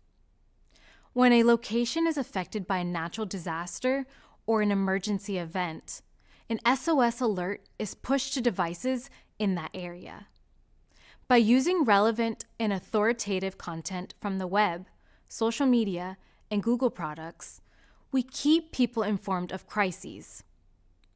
We also highlight critical information on Google products like search and maps to help inform the rest of the world. We include important emergency phone numbers and websites, evacuation maps, translations of useful phrases, donation opportunities, safety tips, and detailed visualizations of the crisis. Separately, Public Alerts uses data from official sources to improve user awareness of potential risks in their area. Public Alerts provide early warnings about severe weather, storms, and other crises, and allow local authorities to advise the public on how to stay safe before, during, and after an event. Through partnerships with local and national authorities, Google provides important updates and keeps the lines of communication open to citizens. UX designers play an important role in bringing this work to life. By providing users with early warnings and critical information during crises, Google is keeping the world informed and providing users with information on the best ways to stay safe. Hello again. You've made a lot of progress on your third project. In this part of the course, you started by creating paper wireframes to come up with lots of ideas for your dedicated mobile app. Then you took the best parts of your paper wireframes and created digital wireframes. After that, you turned your digital wireframes into a low-fidelity prototype. At that point, you were ready to get some feedback about your designs from real people. You planned a usability study, conducted a usability study, and analyzed and synthesized your research results. Finally, you made changes to your designs based on insights from your research. Up next, you'll continue to work on your dedicated mobile app. You'll bring your low-fidelity designs to life by creating mock-ups and a high-fidelity prototype. I hope you're looking forward to completing your dedicated mobile app focused on designing for social good. Welcome back. By this point in the course, you've created wireframes and low-fidelity prototypes for the dedicated mobile app portion of your final project. I hope you've been enjoying designing for social good and are having ongoing conversations with the community you're designing for. Now you're ready to move into high-fidelity design. You'll build new iterations of your designs that incorporate visual design elements like typography, color, and iconography. You'll also create a high-fidelity prototype with more complex interactions and animations. Here's a more detailed preview of what's to come in this part of the course. To kick things off, you'll start by designing mock-ups for your dedicated mobile app. You'll continue to design the platform of your choice, Figma or Adobe XD. Along the way, you'll save elements and components in your design system. This way, you can use the components and colors from your dedicated mobile app again when you design a responsive website in the next part of the course. Then you'll turn your mockups into a high-fidelity prototype. Finally, you'll have the option to plan and conduct a usability study to gather feedback about your high-fidelity prototype. You'll analyze and synthesize the observations from your usability study to come up with actionable insights to improve your designs. And you'll iterate on your high-fidelity designs based on the insights from your research. I'd recommend that you conduct a usability study of your high-fidelity prototype if you had a lot of feedback and made many changes to your designs in the low-fidelity phase. You might also want to test the visual design of your product to understand whether or not it resonates with the community you've been designing for. In this part of the course, your basic, black and white, low-fidelity designs will come to life with details and color. I really enjoy this part of the design process because I can start to really imagine how my designs will serve real users. I'll continue to guide you each step of the way. So if you're ready, let's get started. Hi there. Earlier in the course, you created wireframes for your dedicated mobile app. Now it's time to bring your designs to life using visual design elements and adding more details. And the best way to do that is with a mockup. As a reminder, mockups are static, high-fidelity designs used as a representation of a final product. Keep in mind, going from a wireframe to a mockup should not feel like a paint-by-number exercise. For example, it's okay to place an image in a different part of your mockup design than you planned for in your wireframe. You should build your mockups in the same tool you use to build your wireframes and low-fidelity prototype. It's a best practice to place a copy of your digital wires above the area where you plan to create your mockups so you can easily reference them. Mockups include visual and UI elements, so UX designers and their collaborators can get a better idea about the final state of the website or app. Mockups are not clickable or highly interactive, which means they can be used to make multiple iterations without affecting the functionality. Let's explore the differences between wireframes and mockups in a bit more detail. Here's an example from an earlier course when my colleagues were working on the homepage of the Dog Walker app in Figma. On the left, the wireframes are static images that give us an overview of the page layout and hierarchy. You'll notice that the wireframes outline the content without providing a lot of detail or color. On the right, the mockup of the homepage includes typography, color, and iconography. These elements make it easier to map out the user flow and can help UX designers visualize the user journey in a more dynamic way. As you start creating your own mockups, there are a few visual design elements you'll want to include. The first one is typography. Typography is the practice of arranging text and typefaces, also known as fonts, to make language legible, readable, and visually appealing. Typography can help add hierarchy to your designs, make text easy to read, and add visual style. You'll also use color in your mockups. As you design, think about the messages that certain colors communicate, how people understand color, and how colors mix, match, or contrast with one another. In addition, you'll probably want to include a few icons in your mockups. Iconography refers to the images or symbols associated with a subject or idea. Think about the hamburger icon that's often used for navigation in apps. It's really just 3 stacked horizontal lines, but most people know that this icon indicates there's a menu you can open up for more navigation options. You also need to think about layouts, which are ways to arrange elements on a page. Layouts usually refer to the specific placement of text, style, icons, and images. The goal of layouts is to present information in a logical way, making the important elements stand out. Without a thoughtful layout, your app designs will be difficult for users to interact with. Finally, keep in mind the visual design principles that you learned about earlier, like emphasis, hierarchy, scale and proportion, and unity and variety. These principles help inform your design decisions. Adhering to them can lead users to have a more positive experience with your mobile app. If any of these terms or concepts are unfamiliar, you can review materials from earlier in the certificate program, which are linked in the course readings. Awesome. You're ready to create your own mockups. Remember to share your designs in the discussion forum to get some quick feedback from your peers. Hello again. Now that you know how to go from wireframes to mockups, it's time to start defining your design system.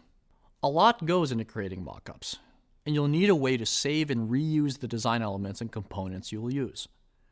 This is where having a design system can really help. As you might remember, a design system is a series of reusable visual elements that allow teams to design and develop a product quickly and consistently, following predetermined brand standards. At this stage of the design process, one of your goals is to document the decisions you're making about your visual designs. This means documenting the font, colors, layout, text, illustrations, iconography, animation, and other visual elements that your product includes as part of your design system. So why should you use a design system for your current project? When you're designing across devices, having a good design system set up can save you lots of time. If you save your preferences as you go, you won't need to make new decisions about a color or style choice each time you adjust your mockup. You can simply copy the element or component you already created and use it again in the new design. Design systems also help keep your designs consistent, and having consistent designs help ensure a uniform user experience across devices and products. For example, you want to use the same style of buttons and the same font in the dedicated mobile app you're designing now and in the responsive website you'll design later. Creating a design system for your project is a little different depending on the tool you're using. If you're designing in Figma, you'll need to create a sticker sheet. And if you're working in Adobe XD, you can use the Assets panel. If you need more information about how to build your design system, you can revisit demonstration videos from earlier in the program. In addition to creating your own small design system, it can be useful to leverage an external organization's design system.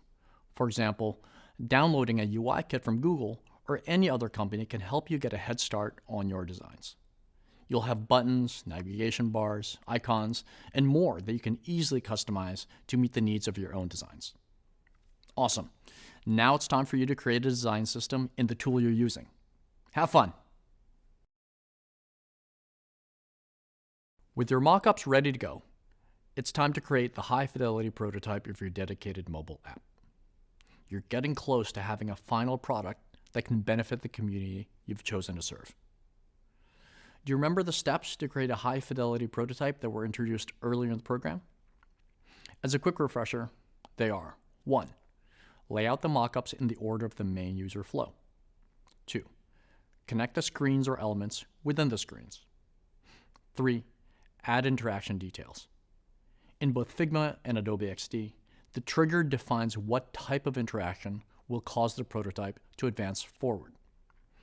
You'll probably stick to interactions like tap for your dedicated mobile app or mouse click for your responsive website later. 4. Adjust the animation. Remember, the animation settings determine how the prototype moves from one screen to the other. 5. Complete this process for all of the screens in your dedicated mobile app. So, why would you create a high-fidelity prototype? Well, the main reason is that hi-fi prototypes give you the opportunity to test your app designs with users. Testing helps you decide how to refine your mockups based on the feedback that users provide. And testing proves whether the potential solution you've been designing addresses the community problem you're trying to solve. All right, that's it for our quick refresher on high-fidelity prototypes. Go ahead and turn your mockups into a high-fidelity prototype now. I know you can do it. I bet the high-fidelity prototype of your dedicated mobile app is coming together nicely. So it's time to put your prototype to the test. You're about to conduct a usability study. As you know by now, a usability study is a technique used to evaluate a product by testing it on users. You've already conducted a usability study to get feedback about your low-fidelity prototype of the app.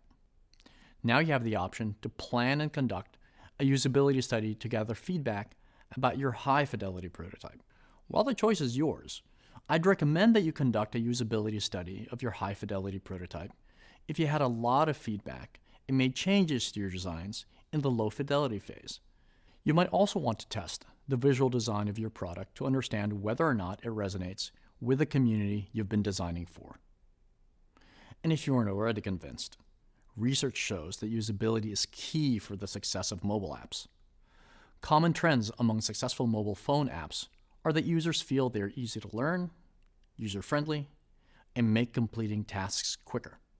Even though designers agree mobile app usability is important, there's not a single list of guidelines to follow to create a mobile app. Instead, the best way to test the usability of a mobile app is through a usability study. Because you recently conducted a usability study on your low-fidelity prototype, I'm just going to quickly remind you of how this process works. First, you'll plan the study, which includes 7 elements. Second, you'll conduct a study, which could be moderated or unmoderated. Third, you'll analyze and synthesize the observations you collected during the study. Remember, the goal here is to turn your observations into insights. And finally, you'll iterate on your designs based on the insights that your research uncovered. If you'd like a refresher on any of these steps, please go back to the earlier course material. Now, before you conduct your study, I'd like to share a few things to consider when conducting usability studies on hi-fi prototypes for dedicated mobile apps. These are some insider tips based on my years of experience in the field. First, it's helpful to brainstorm interaction issues that users may have with the product and then test those interactions. Since you've added more complex interactions in your high-fidelity prototype, like overlays and motion, you want to make sure they're working correctly. Second, it's important to test your prototype on the correct platform and mobile app screen size. For example, if you designed your app for Apple iOS and its platform-specific interactions, don't test it on Android phones or with Android users who may be unable to easily use that platform. In addition, it's important to verify that your app meets all the platform requirements. You don't want to design an experience that's incompatible with its conventions and user expectations. Third, spend some extra time thinking about who your study participants will be. Since you're designing an app focused on social good, you should probably include study participants who are members of the community you're trying to serve.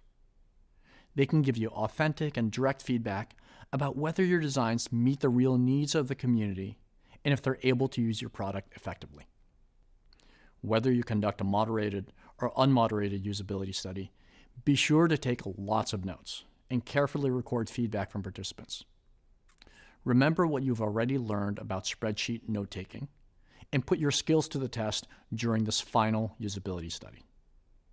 So now, you have the chance to plan and conduct your own usability study in order to get feedback about the high-fidelity prototype of your app. Keep an open mind and be ready to make changes to your designs.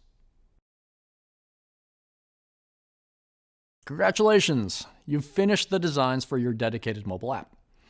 You're halfway done with this portfolio project. Let's recap all of the progress you made in this section of the course. You started by designing mockups for your dedicated mobile app in either Figma or Adobe XD. Along the way, you saved elements and components in your design system so that they are ready to use when you start to build your responsive website. Then, you turned your mockups into a high-fidelity prototype. Finally, you had the option to conduct a usability study to gather feedback about your high-fidelity prototype. If you chose to complete the usability study, you planned the study, conducted the study, and analyzed and synthesized your observations. You even iterated on your high-fidelity designs based on the insights from your research.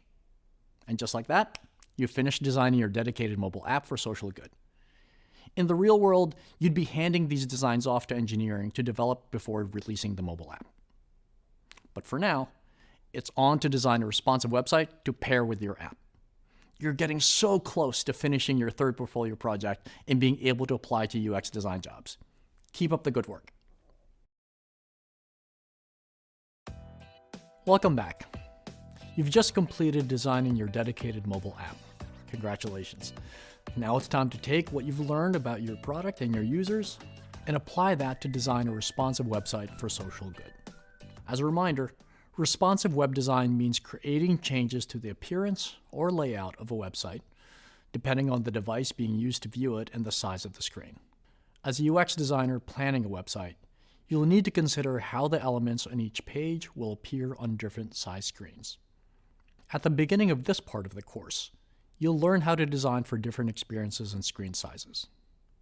Next, you'll review the importance of information architecture and create a sitemap for your website. You'll also sketch ideas and potential layouts for your website. You'll build wireframes, on paper, digitally, or both, for different size screens. And you'll develop a low-fidelity prototype and test it through a usability study to improve your designs. Then, you'll move into high-fidelity designs. You'll create mock-ups for different size screens of your responsive website. Finally, you'll create a high-fidelity prototype of your responsive website and test it one more time. This will be your final chance to iterate on your designs and improve the user experience in your product. By the time you finish this section of the course, you will have a responsive website to go along with your dedicated app. Your final portfolio project will be complete. So without further ado, let's get going. Let's take a moment to remember where we are in the design process. You've just completed the high-fidelity prototype for your dedicated mobile app focused on social good. But that was just the first half of your portfolio project. You're not finished yet. Coming up, you'll be utilizing what you've created for your dedicated mobile app to design a corresponding responsive website. At this point in the design process, it's important to review the designs you've built for your app and think about how they can inform the design of the responsive website you're about to create. Many designers find it easier to tackle one project, like a dedicated mobile app, and take it through to the hi-fi prototype stage before beginning a design for another experience, like a responsive website. Creating one experience at a time allows designers to learn all they can about users' needs and pain points before beginning a new design on a separate device. It also gives designers the opportunity to set up a design system based on a tested product that can be reused in the new designs. In the end, designing for one experience first can save time and money and make the overall process easier to manage. When you designed your dedicated mobile app, you considered many different user needs and pain points so you could better understand the perspectives of the community members you're designing for. You also collected feedback through a usability study. When you design a responsive website, you'll consider some of the same user needs and build on some of your earlier learnings. But designing this new experience will also require you to think about different user needs or pain points, now that they're using your product on a different device and in a different context. The use case is important here. A use case is how users would experience your product design when trying to complete a task. You'll need to consider the use case for the responsive website you're designing, compared to the dedicated mobile app you just completed. Let's use a real example to help bring this concept to life. The American Red Cross is a nonprofit organization committed to alleviating human suffering in the face of emergencies by mobilizing the power of volunteers and the generosity of donors. Their website educates users about their mission, explains how to get involved, and drives donations. In other words, the use case for the Red Cross website is to educate and involve users. The Red Cross also has a mobile app. The use case for the app is very different. The use case focuses on driving blood donations. On the dedicated mobile app, users can find a location to give blood, schedule an appointment, manage an existing appointment, and review the impact of their donations over time. With the website and the dedicated mobile app side by side, you'll notice that the look and feel of the brand across platforms is similar. For example, they draw attention to the buttons using the color red. That's one of the ways you know that you're interacting with a Red Cross product. For your project in this course, not everything that your dedicated mobile app needed will be important for the design of your website. Focus on defining your use case for the website as a distinct and different experience. Once you know your use case for the responsive website, you'll also have to choose which screen size to design for first. To do this, you'll need to determine who the product is being designed for. For example, if the target user for your website is millennials or the next billion users, you may want to design your website for a mobile phone screen first. Or if your target users are knowledge workers who use the website in a business context, designing for a laptop or desktop first may be appropriate. Good research can inform this important choice. In the real world, to determine which screen size of a responsive website you'll design first, you'll research the device that your users are most likely to use. But for the sake of this course and your current portfolio project, you're going to assume that your users are more active on mobile phones than other devices. You'll design for a mobile phone screen size first and work your way up to larger screen sizes. This will allow me to better support you as you go through this course. But now it's time for you to examine use cases for the dedicated mobile app and responsive website you're designing. Good luck. As we begin talking about the different ways that you can create responsive websites, let's review the importance of information architecture. To refresh your memory, information architecture, or IA, is the framework of a website, how it's organized, categorized, and structured. In other words, IA is the structured organization of content to help users understand where the information they want is located. Effective information architecture is key to creating a seamless user journey. So why is creating information architecture an important part of UX design? Good IA makes content easy to find and makes a product easy to use. In addition, strong IA allows your ideas to grow and change with the design. The ability to adapt your approach during different stages of a project is a key skill for UX designers. Let's put IA into context with a real-world example for an e-commerce website. Imagine you've made a purchase from a website and you're waiting to receive your product, but the thing you've paid for never arrives. How do you feel? Maybe you're annoyed, but you're also curious about the status of the package. You go to the order page on the website, and there's no obvious place to see the order status or to report a lost package. You eventually find the help section, so you look for contact information. But there's no easy way to find an email, a phone number, or a link to send an inquiry about your missing order. At this point, you're probably feeling confused, frustrated, even angry. The struggle to find customer service information is just one example of why establishing good information architecture is an important step in your design process. It creates a clear pathway for users to get what they want from a product. As you think about designing your website, it's important that you consider how your information will be accessed by your users. Our job as designers is to understand and anticipate our users' needs in order to provide them with product experiences that meet those needs. Imagine you went to an amusement park specifically to see the brand new attraction everyone's talking about, but you couldn't find it, even after walking around for hours.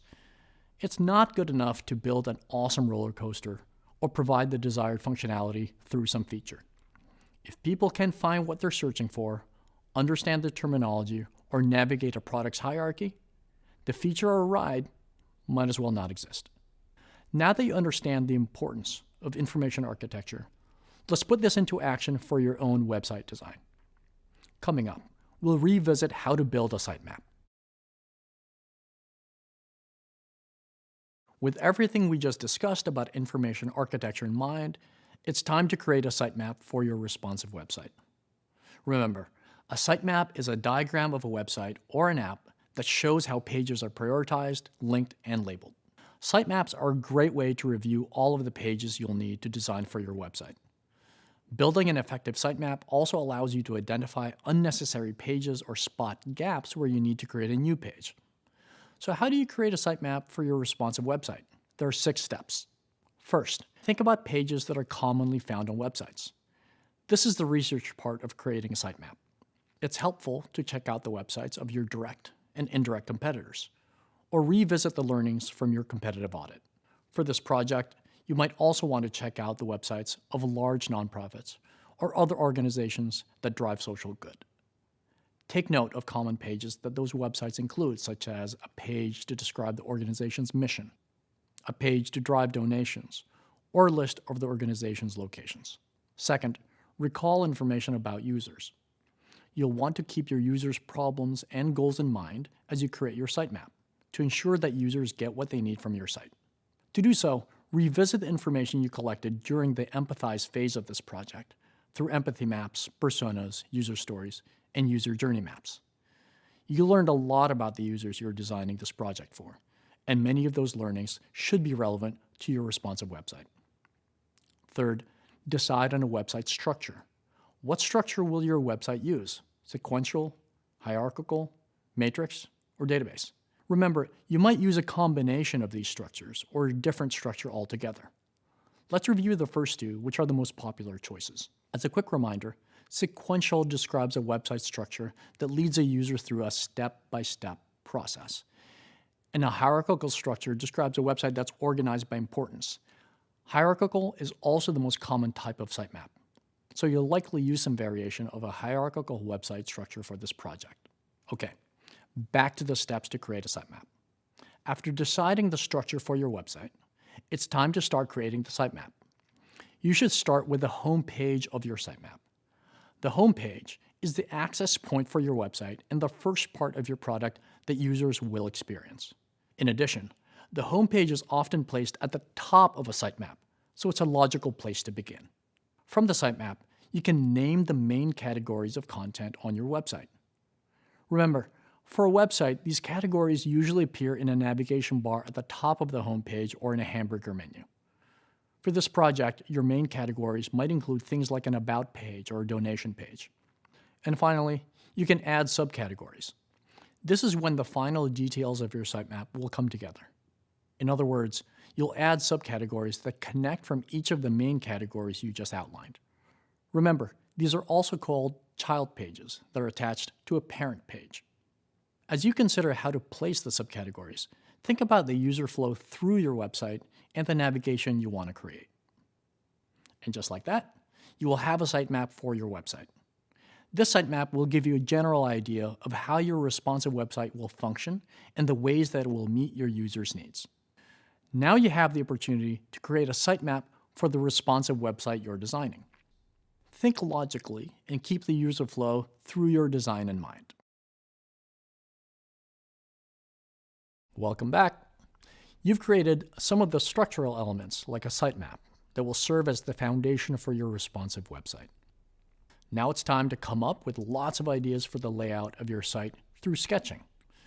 There are a few things to think about before you start sketching. First, consider your design approach. In the last course, you designed a responsive website for a large screen size first, a desktop computer. Then you scaled back your designs to fit on a mobile phone screen. Now in this course, you're going to get some practice doing the opposite. You'll start designing your responsive website for a small screen size first and move toward a larger screen size later. This means you'll use the progressive enhancement approach to design, since you're moving from a small screen size to a larger screen size for your website designs. Second, revisit the use case for your responsive website. Remember, a use case is a description of how users would experience your product design when trying to complete a task. You'll need to consider the use case for the responsive website you're designing, compared to the dedicated mobile app you just completed.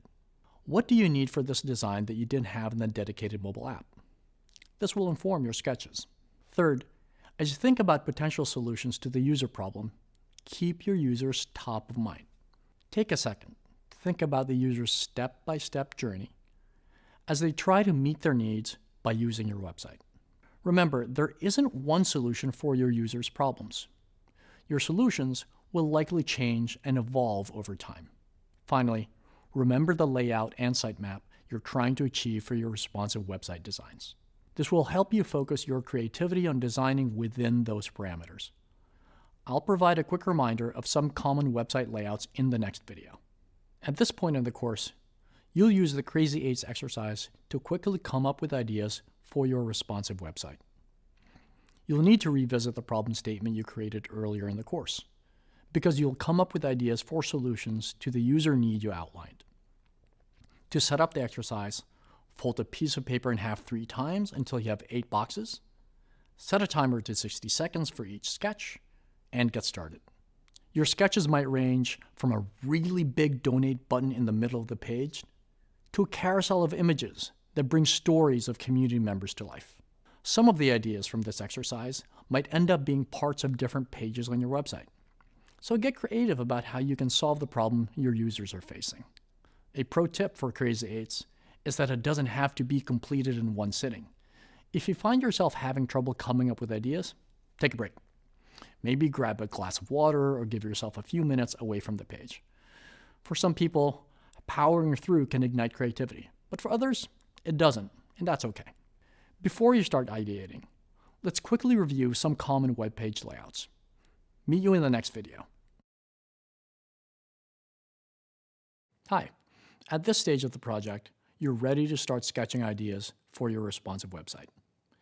You've already created a sitemap to outline the pages you'll need to create. So now, it's time to decide how you want to organize content within each page of your website. A good place to start is by deciding on a layout for the homepage of your website. The homepage is the access point for your website and the first part of your product that users will experience. The rest of the pages on your website can follow a similar layout to the one you choose to use on your homepage. In the last course, when you created sketches and wireframes for a responsive website, you designed a large screen size first. This meant you had a lot of layout options to choose from since there was a lot of space on the screen. But now for this project, you're designing for a small screen size first, like a mobile phone. Keep in mind that due to the limited space, many responsive websites on mobile phone screen sizes are simple single-column layouts. So with that in mind, let's start by discussing column layouts.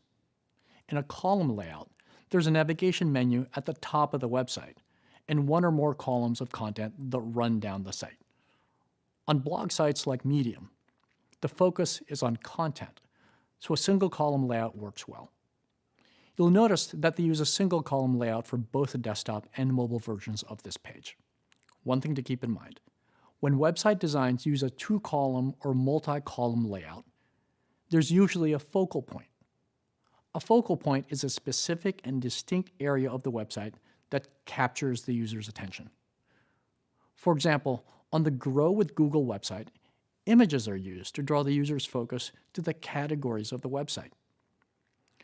Notice that this website uses a two-column layout for their homepage when it's viewed on a desktop computer, but a single-column layout for their homepage when it's viewed on mobile. This is responsive design in action. When you're deciding on a layout to use for your responsive website designs, consider the information that will be shown above the fold. Remember, above the fold refers to the content on a web page that doesn't require scrolling to experience. In other words, this is the content users will see when they first land on your page.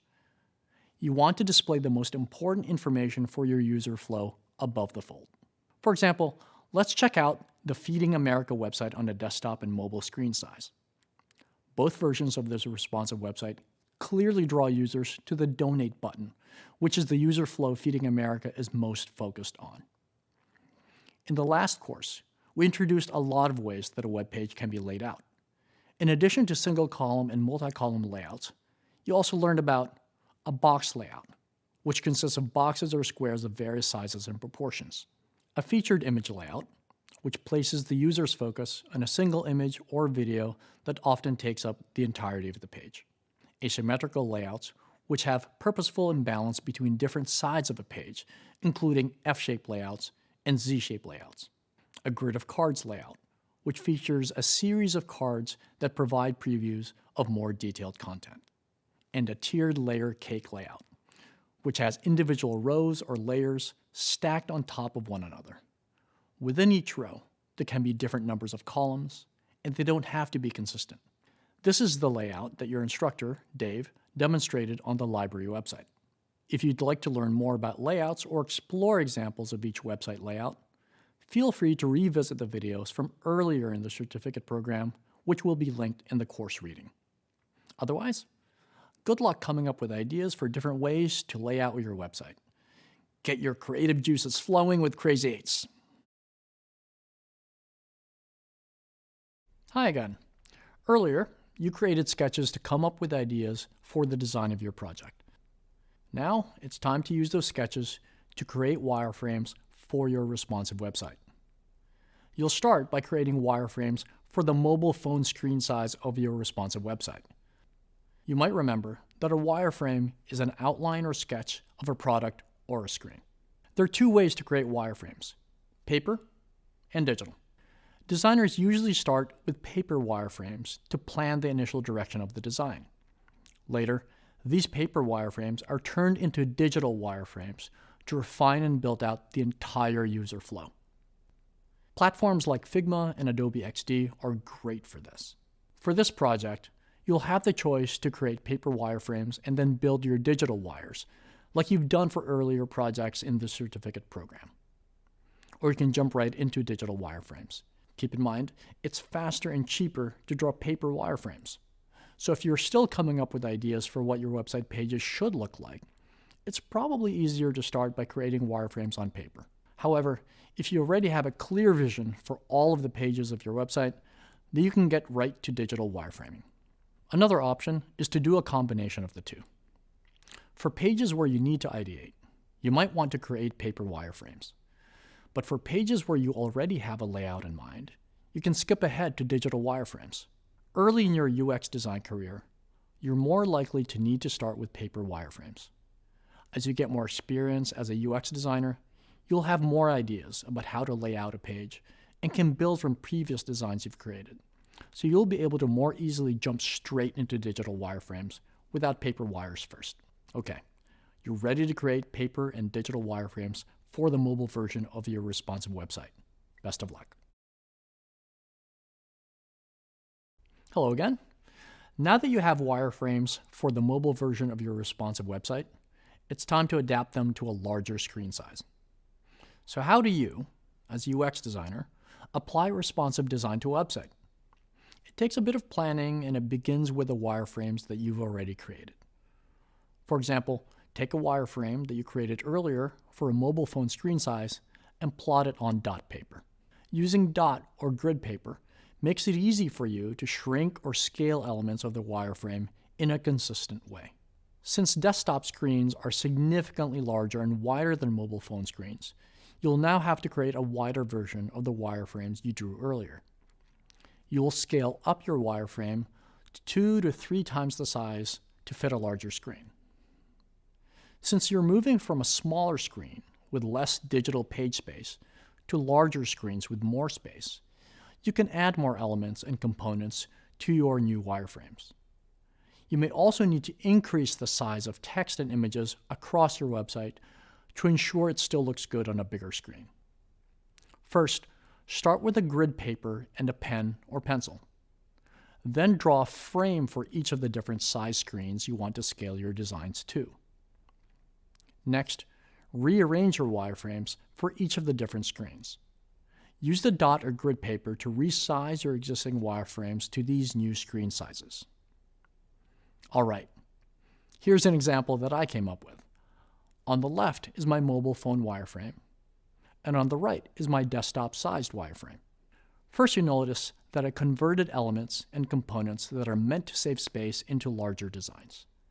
I expanded the hamburger menu into a navigation bar at the top of the screen, so each item is easy to click on.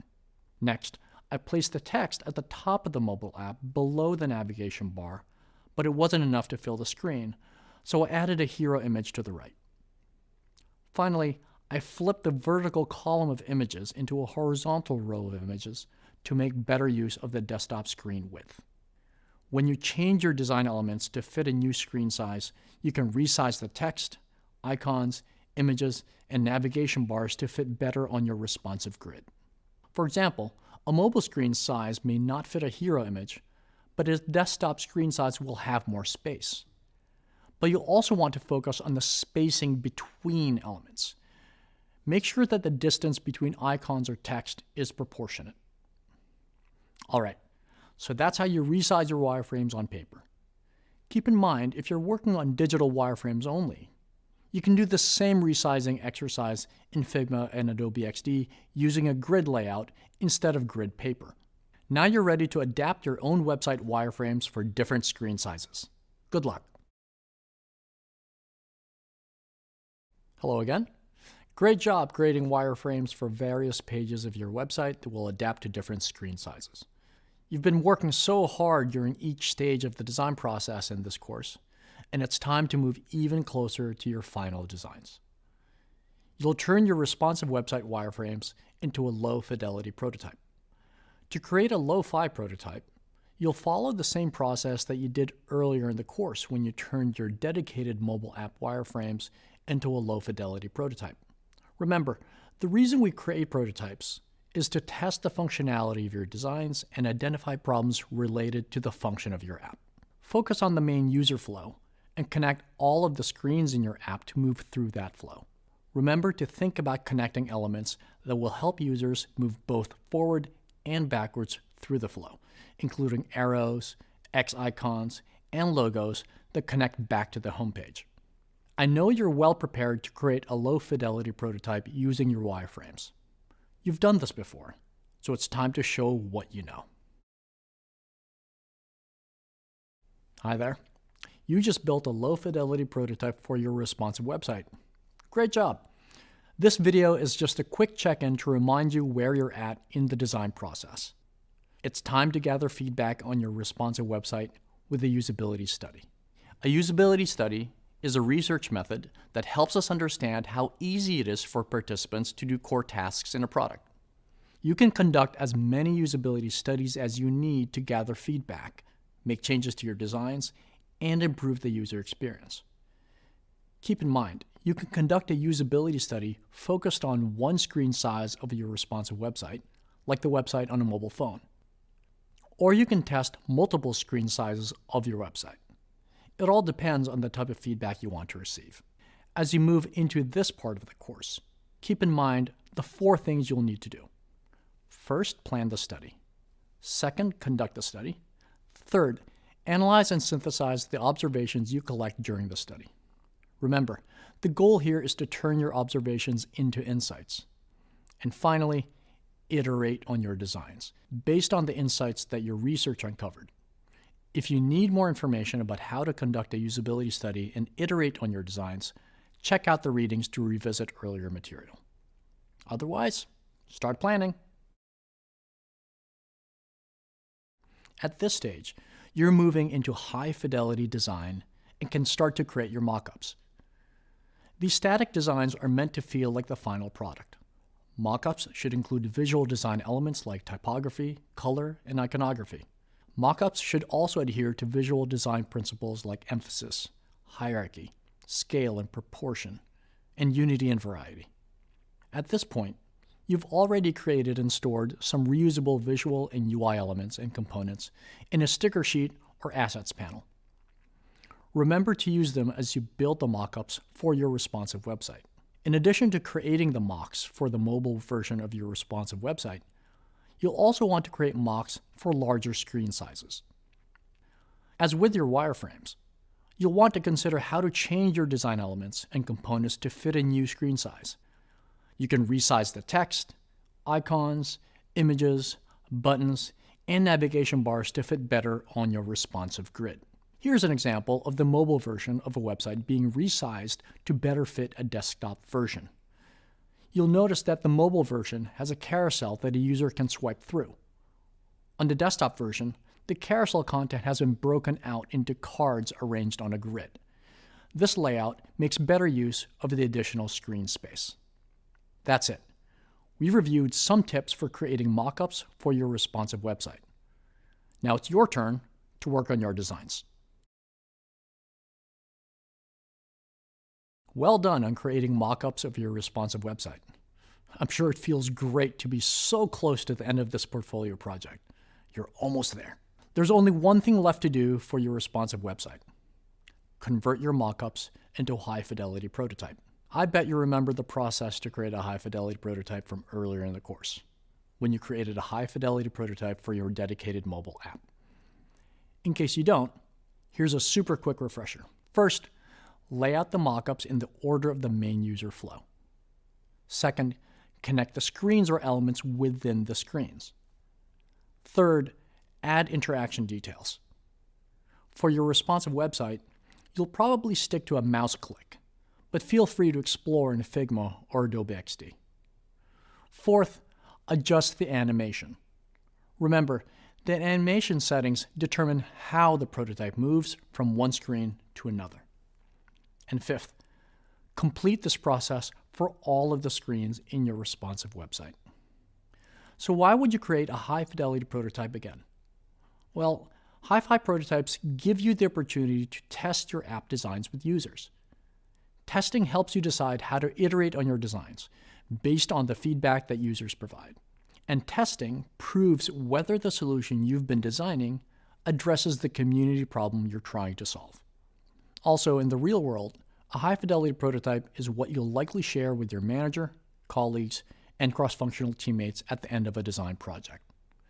It's always good to practice the tasks that you'll need to do in your future job. For this project, if you've been designing for a real organization or community, the high-fidelity prototype is what you'd share with them too. All right, that's it for my fast reminder on high-fidelity prototypes. Go ahead and turn your mockups into a high-fidelity prototype now. You've got this. You've made it to the final step of your third portfolio project. Can you believe how much progress you've made during this course? Wow! With the high-fidelity prototypes of your responsive website ready to go, you can test your designs and make improvements. By now, you know the 4 steps to conduct UX research. Plan the study, conduct the study, analyze and synthesize the observations you collect during the study, and iterate on your designs based on the insights that your research uncovered. Before you get to work, let me share one pro tip. At this point in the design process, it can be helpful to test a specific screen size, since the user flow might be a little different for each screen size. You should conduct the usability study focused on the screen size that your users are most likely to experience your product on, whether that's a mobile phone, a tablet, a laptop, or a desktop computer.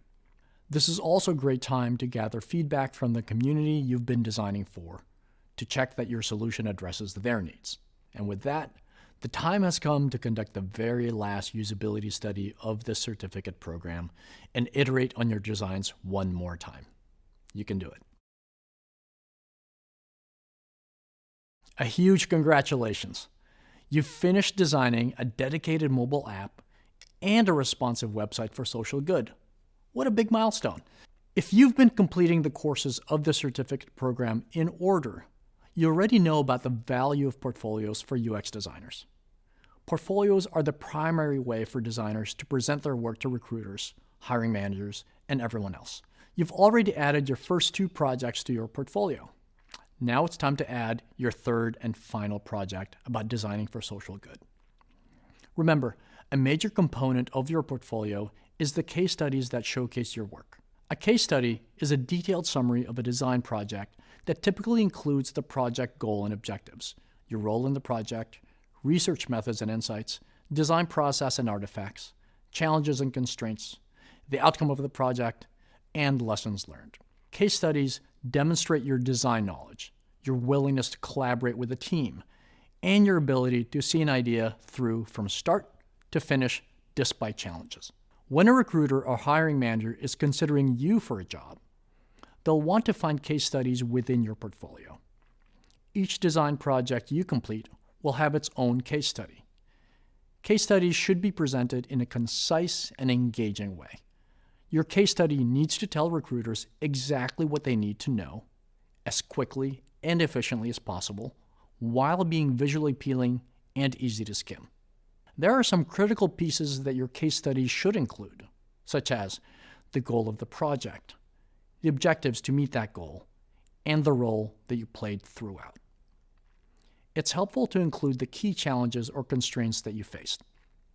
Your case study should also identify who the target user is, describe the research methods you conducted, and include the relevant insights from that research. You should show the relevant artifacts that you produced throughout the project, your sketches, your wireframes, prototypes, and final polished designs.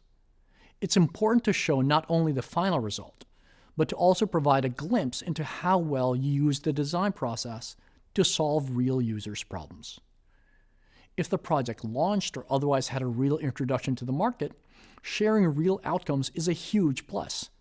And most importantly, be sure to reflect on what you learned throughout by using the design process. If you want to check out examples of entry-level designers' portfolios to get inspiration for your own, visit the course readings. When you're ready, you can begin building your case study for the dedicated mobile app and responsive website designs you just finished. Congratulations! You've made it to the end of the design process. You've created a dedicated mobile app and a responsive website for social good. That's quite an accomplishment, and you should be very proud of yourself. In this part of the course, you designed an entire responsive website. To start, you learned how to design for different experiences. You reviewed the importance of information architecture and created a sitemap for your website. You sketched ideas and potential layouts for your website. You built wireframes, on paper, digitally, or both, for different size screens. You developed a low-fidelity prototype and tested it through a usability study to improve your designs. Then you moved into high-fidelity designs. You created mock-ups for different size screens of your responsive website. Finally, you created a high-fidelity prototype of your responsive website and tested it one more time. This was your final chance to iterate on your designs and improve the user experience in your product. You're almost done with this entire certificate program. All that's left to do is prepare your portfolio and get ready for job interviews. I'll meet you there. Welcome back. You've almost made it to the finish line. At this point in the program, you've completed 3 projects and I've included them in your online portfolio. So the time has finally come. You're ready to apply all of your UX design knowledge in the real world. In this part of the course, you'll make final adjustments to your portfolio to ensure it's ready to share in job applications. Next, you'll explore the UX design interview process. You'll learn how to conduct pre-interview research about the job and company you're applying to. Then you'll get to know different types of interviewers and develop strategies to build rapport with those interviewers. After that, you'll learn how to structure your responses to interview questions using the STAR method. You'll also explore some common types of UX design interview questions, including an elevator pitch, a portfolio presentation, a whiteboard exercise, and a take-home design exercise. Finally, you'll enter the world of freelancing. You'll create a business plan and learn how to find and land your first customer. There's a ton of exciting information to come, and I'll be here to support you as you prepare to find a job as a UX designer. All of your hard work is about to pay off. So what are you waiting for? Let's get started. First off, congratulations. You've created 3 UX design projects that are ready to share with the world. That's a huge accomplishment, and I commend you on making it this far. Now that your projects are uploaded to your portfolio, it's time to start thinking about how to present your work to potential employers. It's important for your portfolio site to convey who you are and the type of jobs you're interested in. The way you position your portfolio and the design choices you make on your site will help communicate your identity as a designer and how you'd like to be evaluated as a potential hire. There are lots of different types of jobs out there, including positions at large companies, design agencies, startups, and contract agencies. You can also become a freelance UX designer and work directly with clients. As a new designer, you probably don't have just one type of job in mind yet. It's good to keep your options open as you're starting out and gain experience in different job types. Once you have a better sense of the types of positions or organizations you'd like to work for, you can start honing your portfolio to communicate more strategically with those target audiences. There are infinite ways to tell your story through your portfolio, but here are some pro tips to keep in mind. First, for each project in your portfolio, clearly state the user you designed for and their problem that you tried to solve. Second, show each step of the design process in enough detail to demonstrate your grasp of the fundamentals. Many entry-level UX design portfolio case studies are clearly structured to follow the phases of the design process: empathize, define, ideate, prototype, and test. Next, highlight your final designs or prototypes from each project. You should also include positive user feedback about your final designs or success metrics you might be able to capture. Finally, demonstrate a willingness to learn. This can come across in your reflections on your own work. For example, instead of only highlighting everything you did well, it can be useful to identify mistakes you made during the process and things you'd do differently next time. The goal of your portfolio as an entry-level designer is to show potential. You want to prove that you have enough skills to do the nitty-gritty, sometimes tedious design work, and that you're open to continuing to learn. Just like the design projects you completed throughout the certificate program, you're constantly iterating on your portfolio. As you make changes to your portfolio now, remember that this is an ongoing process, and your portfolio will continue to improve with time. Hi there. Now that you've started to prepare your portfolio for job applications, let's discuss the job interview process. Typically, there are multiple steps in the interview process for UX design jobs. That might include a first interview that's often done over the phone, and a second round of interviews with a panel interview, a whiteboard exercise, and a design exercise. Let's explore each of these in more detail. Once you've applied to a job, the first interview you might have is a phone screen. The first interview is an introductory call with a recruiter or hiring manager to determine whether you meet the minimum set of requirements for the role. They might also be used to determine what your strongest skills and interests are to make sure you're being considered for the right jobs at the company. The first interview often takes place over the phone or a video call. Your interviewer will probably reserve a portion of this first call for you to ask questions about the role, so you should have a couple of thoughtful questions about the job or the company prepared. Before your first interview, do some research on the company. Read the job description thoroughly and familiarize yourself with the product or service you might be working on. If there are products you're unfamiliar with, take some time to learn more about them before your interview. There's a better chance that a recruiter or hiring manager will be interested in you if you show a real interest in the job. If all goes well, you might be asked to schedule a second phone call or a video interview to discuss your relevant knowledge and skills in more depth. The second round of interviews usually explores your experience in more depth so that the team you're applying to can understand how your background fits the role. They're a great opportunity for you to showcase your passions and highlight your strongest skills. Second round interviews are more likely to be in person. These interviews can take anywhere from an hour to a full day. If your interviews are in person, they will likely all happen on the same day. However, if your second round of interviews is remote, they are more likely to be spread out over multiple days. The second round of interviews might include a panel interview or a whiteboard interview. A panel interview is when a group of people meet with you at the same time to assess your skills. The interviewers might ask you for examples of situations that demonstrate your work ethic and how you might approach problem solving. They might also ask you to present your portfolio to the panel and answer questions they have about it. If you are asked to submit a design exercise before the panel interview, you might present that exercise to the panel. Otherwise, you might be asked to participate in a whiteboard interview. A whiteboard interview includes a practical demonstration of your skills in real time for your interviewers. You'll learn more about design exercises and whiteboard interviews later in this course. After your second round of interviews, you'll hopefully receive a job offer. But keep in mind that the number and types of interviews involved in the hiring process can vary depending on the needs of the company, its size, its industry, and the company culture. Each company handles hiring a little differently. For example, at small companies or startups, it's common for every interviewee to speak with someone on the leadership team before an offer is extended. To learn more about what to expect during your interview, you can reach out to your recruiter or your contact at the company for more information. Now that you have a better idea of what to expect during your interviews, let's discuss how to prepare.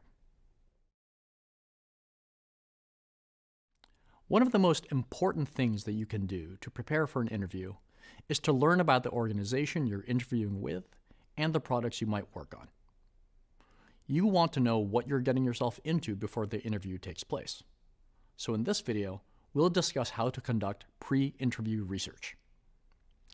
The first step in your pre-interview research is to explore the requirements and expectations of the job you're applying for. Start by reading the job description in detail. Or you can reach out to someone who has the job or has worked in a similar role. If you don't know someone personally, consider reaching out on a professional networking site like LinkedIn. Speaking with someone who has the job you're applying for can help you get a sense of the background, knowledge, and skills that you'll need to succeed in that job. Just remember to use your discretion on who you contact, and be sure to keep your messages concise and professional. The second step in the pre-interview research process is to build a knowledge base about the company you're applying to and its products. Throughout the interview process, you can expect to be asked what you know about the company and its products, so you want to be well prepared. Consider researching questions like, what's the company mission statement? What products do they have in the market? How are those products designed? What's the company culture like? You can find answers to these questions in a lot of different ways, such as exploring the company's website to learn about their values, or checking out the company's social media accounts to understand what they post about. You'll want to spend extra time researching products that you could work on if you were to get the job. In addition, asking a few questions about the company's products during your interview can demonstrate that you're truly interested in the company's work. All right, the third step in your pre-interview research is to determine common interview questions that may be asked. Use a search engine to ask, what are common interview questions for a UX designer position? Compare information from different sources until you get a general idea of the most common questions asked in entry-level UX design interviews. You can also use other sources like reviews of the job interview process on sites like Glassdoor or Indeed in order to gather additional information about questions that might be asked. As part of this program, we'll also provide a list of common UX design interview questions in the course reading. Now that you know what questions you may be asked, the fourth step in your pre-interview research is to prepare answers to each interview question. You may even want to ask a friend or family member to help you practice for your interview by asking you questions from the list. Preparing answers to interview questions requires understanding how to describe the case studies in your portfolio and knowing the narrative you want to share about yourself. First, to describe the case studies in your portfolio, you should reflect on the user you designed for and their goals and pain points. You should also be ready to explain how you use the design process to help solve the user problem. When asked, explain your design process and the deliverables you created. Describe how your designs were tested and refined at each stage. Conveying your thought process is important during an interview, so practice like you're giving a presentation about each of your case studies. It doesn't have to be too technical, and you can show your creativity too. In addition, you need to know the narrative you want to share about yourself. Build a story about who you are as a designer, your personal brand, and reasons why projects were important to you. To prepare, ask yourself questions like, is there a project in my portfolio that marks a turning point in my learning or career? What challenges did I encounter during the design process, and how did I overcome them? What did I learn from each project? You want the interviewers to understand who you are as a designer and as a potential employee. By creating an easy-to-follow narrative about who you are, you can give the interviewers insight into your value as a candidate. Keep in mind that interviewing is a skill, and like all skills, practice makes perfect. Do your research, invest in preparation, and don't be shy about rehearsing your answers to interview questions. Take every opportunity to learn, grow, and improve. Pre-interview research is just the beginning.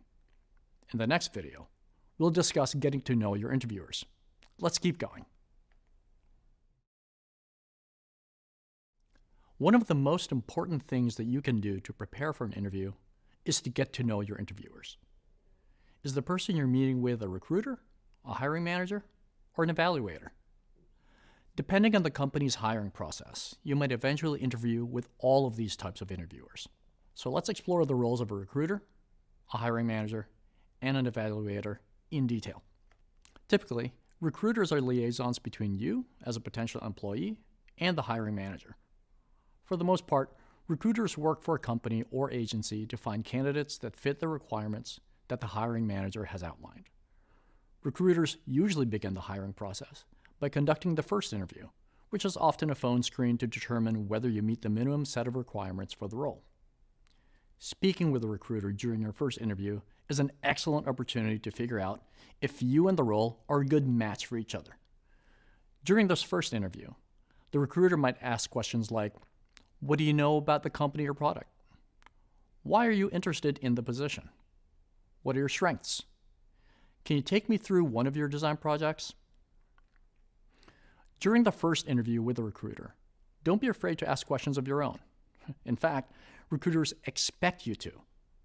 You shouldn't feel like asking questions make you seem unprofessional or inexperienced. It's quite the opposite, actually. Asking questions shows that you're interested in the position. It also helps you figure out if the job is something you could enjoy and see yourself doing well in. Some questions you might ask recruiters include, does this position have room for growth? How is the work-life balance of this company? What can you tell me about the team? In addition to interviewing you, recruiters should provide support and any helpful information you need before meeting with the hiring manager. A hiring manager is the person the role will report to or work alongside on a daily basis. If you're interviewing with a hiring manager, they might have more detailed questions about your portfolio, knowledge, and skills. In many cases, they want to know how you've handled difficult situations in the past and if you're prepared to manage them in the future.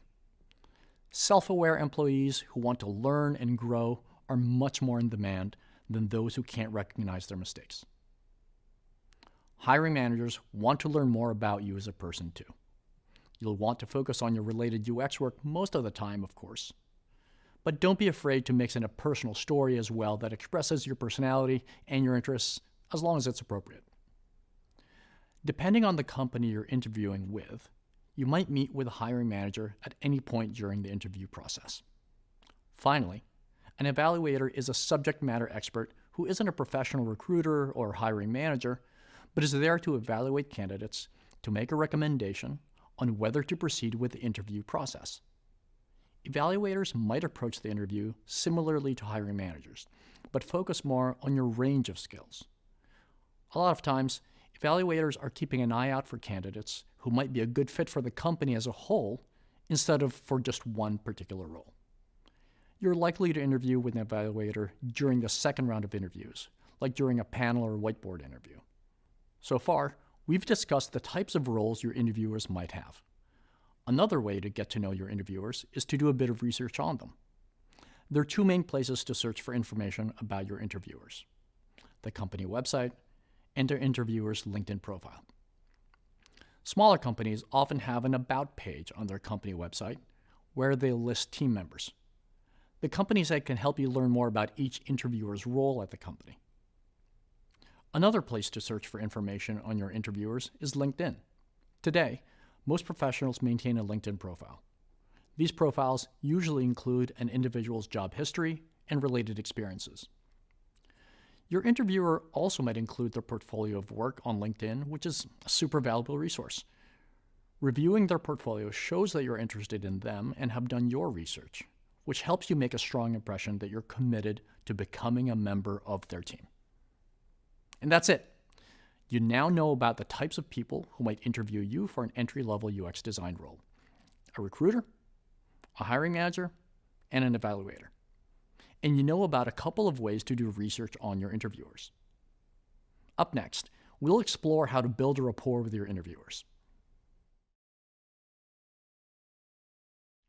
Hello again. Now that you know a little more about who your interviewers might be, take a few minutes to consider how to build rapport with them. Every step in the interview process is an opportunity to build rapport, meaning a friendly, empathetic relationship that makes communication and connection easy. Let's explore some tips for building rapport with your interviewer. First, be yourself. Every person you meet during an interview might be a future colleague that you'll have a long-term professional relationship with. In the same way you want to know more about who they want to know more about you. That means actively sharing about yourself to build a relationship, while also being professional and respectful of their personal boundaries. Second, be genuine. This means being your authentic, professional self and representing your work and your values honestly. Communicate professionally in the way that you feel most comfortable and natural. This is important because you want to feel comfortable being your professional self in any work environment where you're eventually hired. Third, be confident. You might be nervous as you start the interview, but keep in mind that you've done the work to get from submitting your application to being in the interview, sharing your knowledge, skills, and qualifications. The interviewer was interested in you enough to advance you to this point in the process, so you've already proven you're a great candidate. It's important that you feel comfortable enough to answer questions honestly, based on your experience or knowledge. An interview is not about trying to pass a test with a single right answer. Fourth, be curious. Keeping an open mind creates more opportunities for you to learn more about the person you're communicating with, the job you're interviewing for, and the company you're considering joining. Being genuinely curious leads to having better, more insightful questions. You might think you already know a ton about the company because you did your pre-interview research, but ask questions and learn more about the people you'd be working with and how they feel about the organization. And finally, be appropriate. Always keep in mind that you're seeking a professional role in a business context. Do your homework so you know how to represent yourself appropriately. At some companies, wearing a suit to the interview might not be appropriate. At other companies, wearing a suit might be a requirement. When in doubt, ask the recruiter. But it's usually best to be overdressed than underdressed. In addition, use appropriate professional language at every touch point in your job search, even if they don't. You want to build a rapport, but being too casual in your conversations could cause interviewers to misunderstand your ability to work in a professional environment. This could be the one thing that prevents them from recommending you for the position. Great. Now that you know more about the people you're meeting with and how to build a rapport with them, let's explore a method for answering interview questions.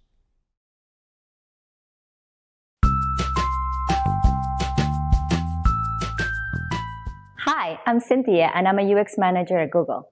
As a manager, specifically as a hiring manager, what I look for when I look for resumes and portfolios, it's really like understanding what kind of professional are you? What kind of process do you take? What is your approach? So the best thing for me to understand like that about any particular candidate is looking at case studies, right? Like if you walk me through your case study, whether it's real or not, it does not have to be a real product or a real project. It could be something that you started on your own because you were just like, oh, this needs to be fixed, right? Something that maybe is bugging you or something, but you turn it into a case study.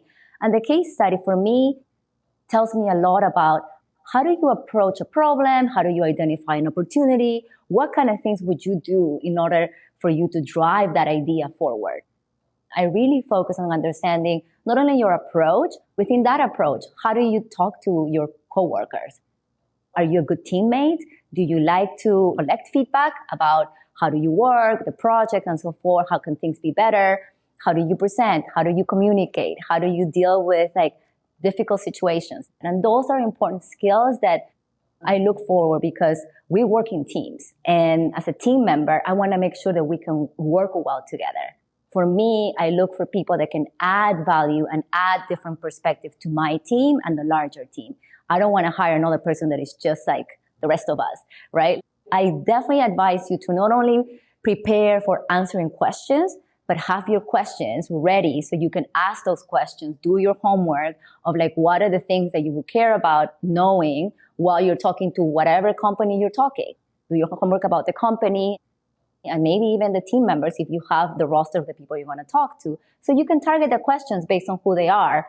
It shows that you care. It shows that you actually did your research and you're not just there last minute, getting ready and presenting your portfolio, but it's an investment. Ask as many questions as they will ask you because it's a two-way conversation. I've been interviewing a lot of different candidates throughout my career.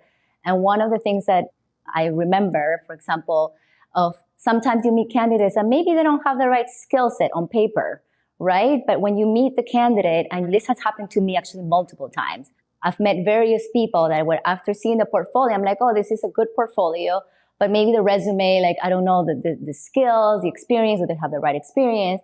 What made me believe in them is the grit and the ability for them to seek feedback and their hunger for growth. That, for me, is a huge, huge, huge skill that, like, it's very hard to teach, right? So if you find people, when I find people that are like, I may not know this, but I'm willing to learn and I want to learn, and they tell me how, and I'm open to feedback, and, like, that ability for me is absolutely the best, because every time I have bet on people that had that skill and that approach, it turned out to be fantastic. One of the things that I always tell people that are going to go through an interview is to really think about who you are as a professional. What are the things that you're looking for? What is that one thing, or like the role, the opportunity you're looking for, that is going to make you super happy to wake up in the morning and go to your job? The interview process can seem intimidating and overwhelming, but it doesn't have to be. In this video, we'll cover some strategies for answering questions in a UX design interview. I've been in the UX design industry for over 25 years, so I've conducted my fair share of interviews. To kick things off, let me share some of the questions I like to ask when interviewing UX designers. The first question I like to ask is, can you tell me about a time when you did your own research to understand user needs? Another question I ask is, what kind of research did you do and why? What were the most surprising insights? And finally, I'll often ask interviewees, what part of the design process do you enjoy doing the most? Why?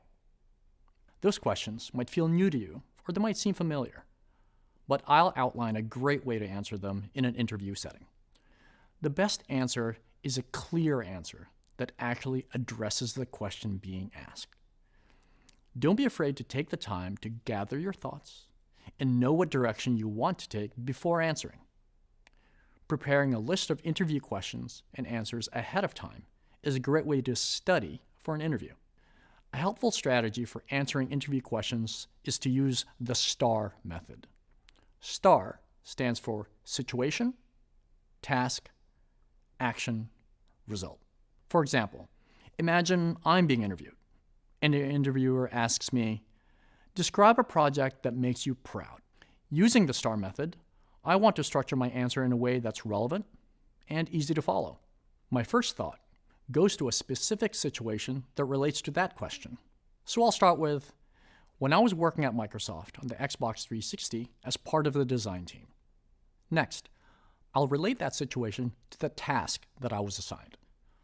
I was asked to help figure out how a new concept called achievements could actually work.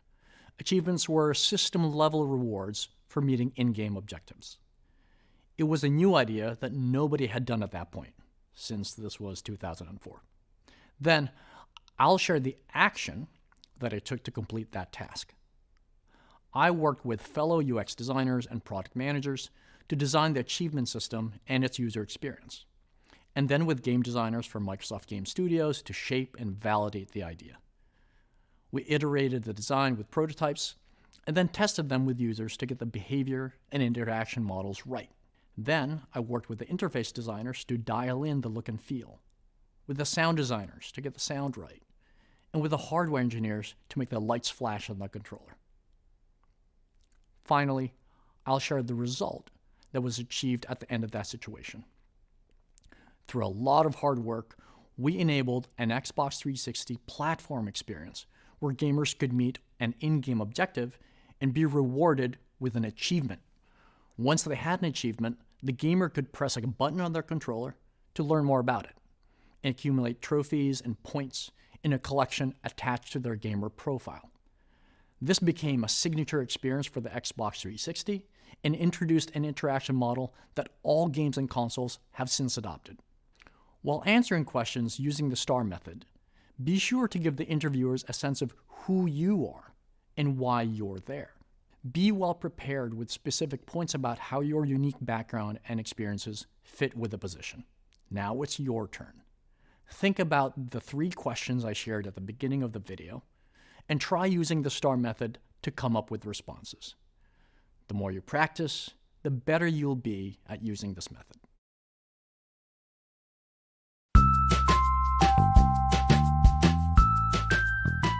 My name is Jay, and I'm a visual designer at Google. My formative years, I think, were really focused on photography and filmmaking.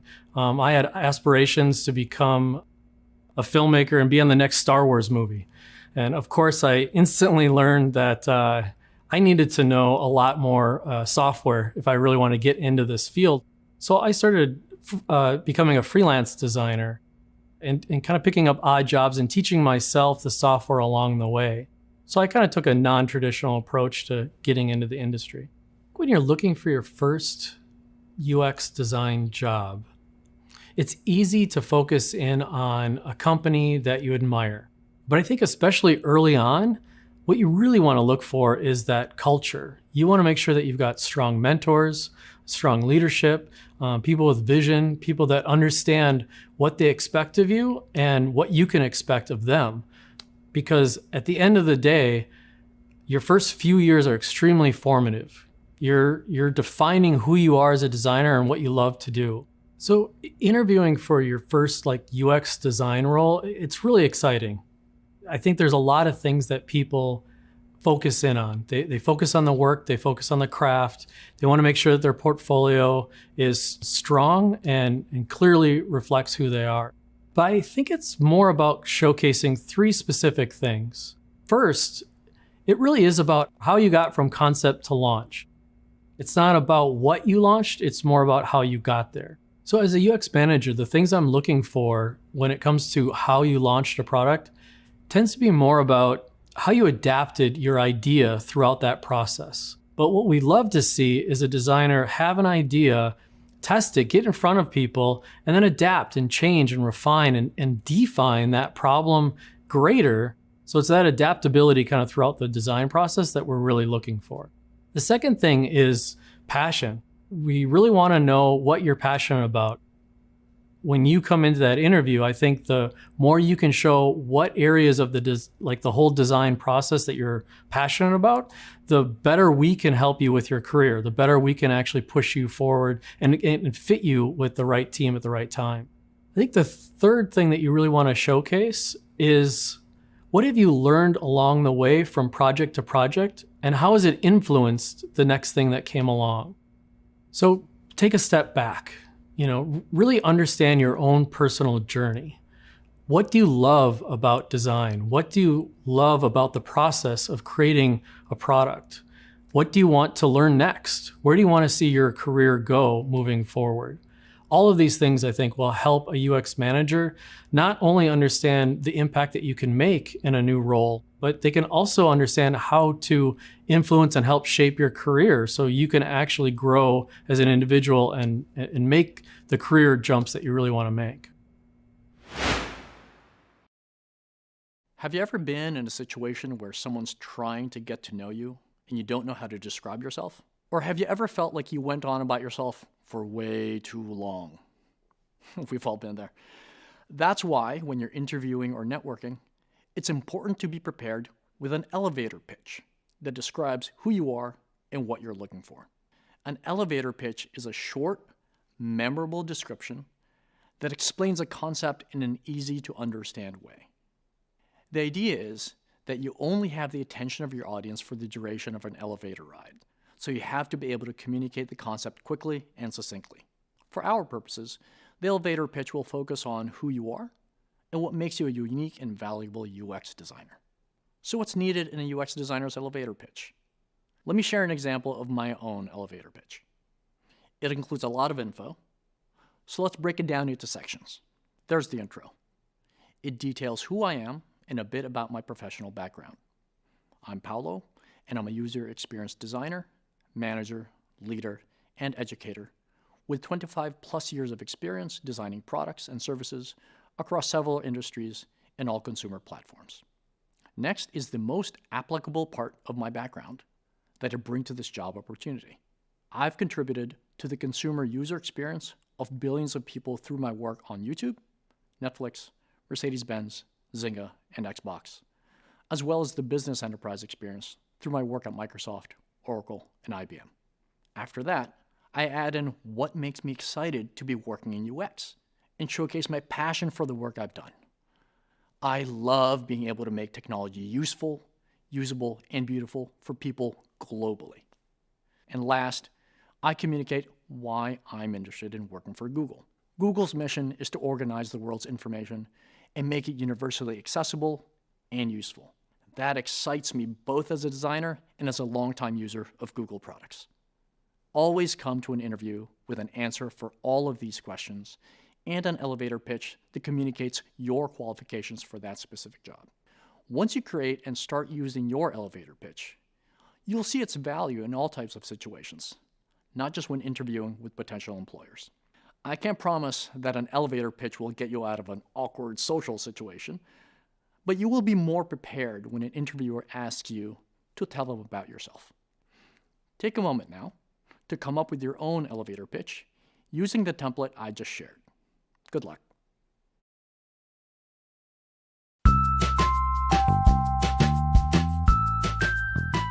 My name is Karthik and I work as a UX designer. I grew up in a small town in India called Nasik. It's in the western part of India. So this was like mid 2000s when internet was really new for people in India. Even it was new for me. I was someone who would find like some new cool things on internet and then share it with my friends. So whenever they faced any like technical problems or any tech issues or whatever in computers or internet, they would come to me. So I used to do Yahoo search or something like that and find a solution. And I would tell them the solution. And they were like, hey, you're so cool. How you do that? And then I was like, yeah, that's my magic. I used to help them build their e-commerce website. I just started this thing to solve people's problem in tech. Later, I realized that I became something what today we call as UX designer or product designer. That was how it all started, and that's where I am right now, helping people and solving their problems. Preparing for interviews is tough. This is something I have gone through a lot because when I was preparing for interviews, even before joining Google, I was really new. I was a new grad. I did not have enough real world projects. There was an advice which I saw from Dropbox CEO. His name is Drew. He said, like, let's say if you want to work at Dropbox, you would see how Dropbox works, what they do. Is there something problematic in Dropbox, and how would you solve that? This creates an impression that you really care about that company, and also it shows that you know how to work on real world projects. I'm a big fan of like WhatsApp and how they work and how they design their products. So I found like, hey, how can I make this product better? So I made a case study on my portfolio like, hey, this is how WhatsApp works and these are some problems that WhatsApp has. And I showed like how I would, as a designer, would solve that. One more thing that helped me a lot when I was preparing for interviews is like practice talking about your work or maybe talking about yourself. So I realized that I should practice this with someone who doesn't know me or doesn't know about my work. So that's what I did. I connected up with a lot of people online. I used to just send them a note, hey, I'm a junior designer and I'm looking for so and I'm practicing for interviews. So would you mind just doing like a mock interview for me? And I thought people would not respond because they are really senior folks working in different companies that they would not have time. But on the contrary side, people are really helpful. And then they would have all these set of questions, which I would have never thought oh yeah, he's looking at my work from different angle.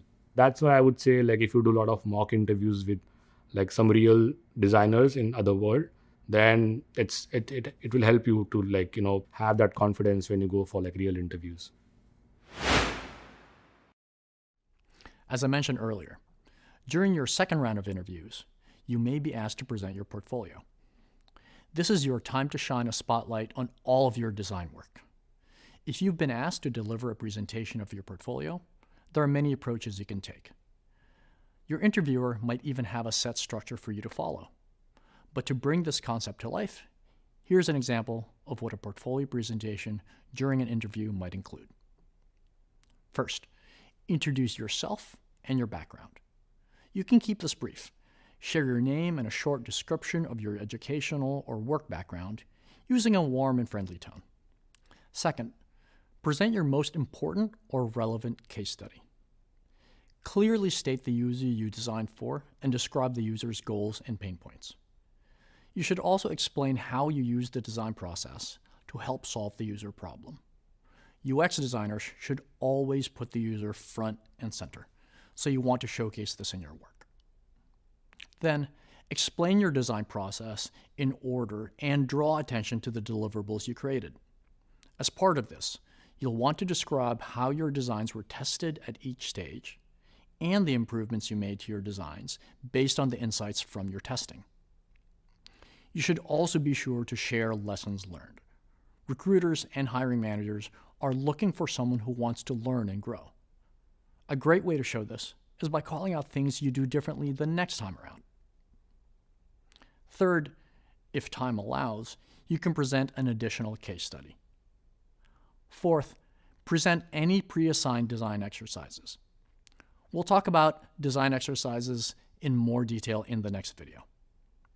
And fifth, invite questions from the panel about the information you presented.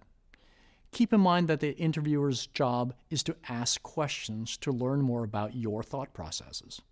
So don't be surprised if they have a lot of questions for you. Now that you're ready to present your portfolio, remember to keep calm and confident. You've reached one of the final stages of the interview process, and you deserve to be in the room. You've done amazing work, and showing confidence in your design choices will make you appear more professional. When you're done with the interview, thank everyone for their time and for any insights they might have given you about your work or design process. Finally, it's also a good idea to follow up after your portfolio presentation with a thank you email that includes a recap of your qualifications and your interest in the position. You might not get a response, but it's a good habit to get into as you interview. If you don't have contact information for everyone in the interview, you can always send a message through whoever your company contact has been throughout the interview process. Portfolio presentations can be tough, but they're a great opportunity to celebrate your skills and accomplishments. The best practices we've covered will help you communicate who you are as a designer and the unique qualities that make you an asset to potential employers. Check out the course readings for more information about how to ace this type of interview. Job interviews for UX designers often include a practical demonstration. Whiteboard interviews are a popular way of conducting these demonstrations.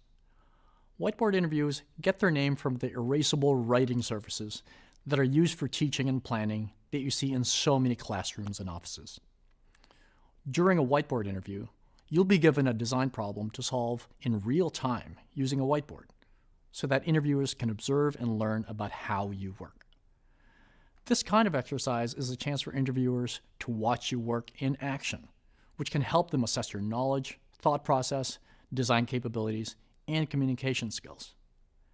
Usually, as you come up with design solutions on the whiteboard, interviewers will ask questions about your process. Interviewers might even join you on the whiteboard as they would with a colleague. The goal of this exercise is to simulate a real-world work experience. The interviewers want to put you in a situation that tests how you engage with colleagues, manage the stress involved with questions and debate, and respond to the pressure of designing based on constraints they'll provide.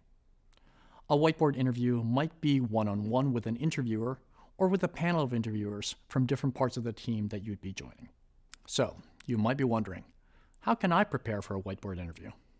Well, first, do your research before the interview. Any problem given to you during a whiteboard interview has to be limited enough for you to make meaningful progress in a short amount of time. But it also needs to be open and ambiguous enough to allow for your unique perspective to come through. Make the most of sites like Indeed or Glassdoor to research examples of whiteboard interviews and get a sense for what they're like.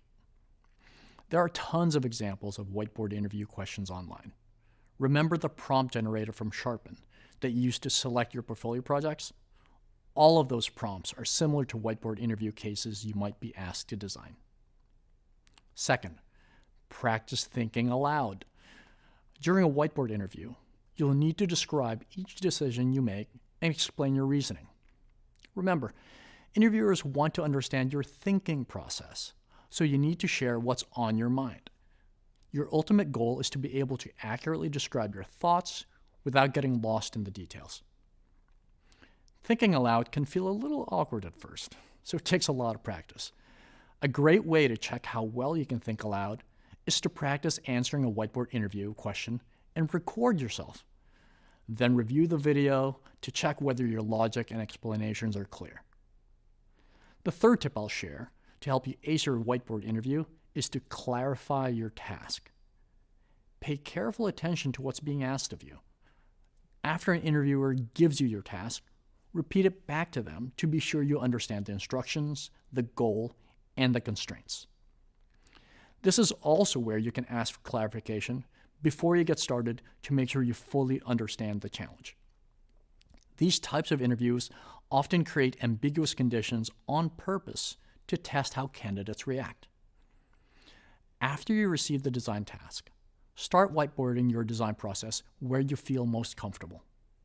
For example, if you identify a shortcut in the research information provided at the start of the interview, don't worry about following every step of the design process we've shown in this course. While you often want to go in the order of the design process, empathize, define, ideate, prototype, test, you don't always have to follow this process from beginning to end. Remember, at any point during the whiteboard interview, you can ask questions. If you want to know about use cases, edge cases, or even the general demographics of your target users, it's best to ask questions and adjust your design from there. Here's an insider tip from my perspective as an interviewer. One of the most important questions to ask is to clarify who the user is. That's a great place to start your whiteboard exercise. And last but not least, always be confident. During a whiteboard exercise, you're in your element. Everything you've learned throughout this program will give you the tools you need to solve these problems. You get to take the design process you've spent so much time practicing and put it into action.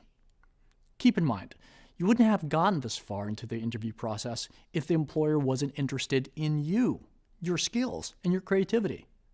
So use this time to wow them. So you now know a few tips and tricks to help you ace a whiteboard interview. You've got this. There's one last thing that I think might help you prepare. Let's discuss the criteria upon which your whiteboard exercise will be evaluated. While each interviewer is totally unique, here's a list of common questions that your interviewers might be asking themselves during your whiteboard interview. What questions did they ask before starting? Do they know the user they're designing for? Does this product design fit the guidelines given? Do they think too independently, or do they rely too much on the team's help? Are they truly brainstorming, or are they focusing only on one design? Are they addressing the core problem of the exercise? How well do they communicate as they design? Is this someone who can work well on a team? I know that these whiteboard interviews can feel intimidating, but I can assure you that there's nothing to worry about.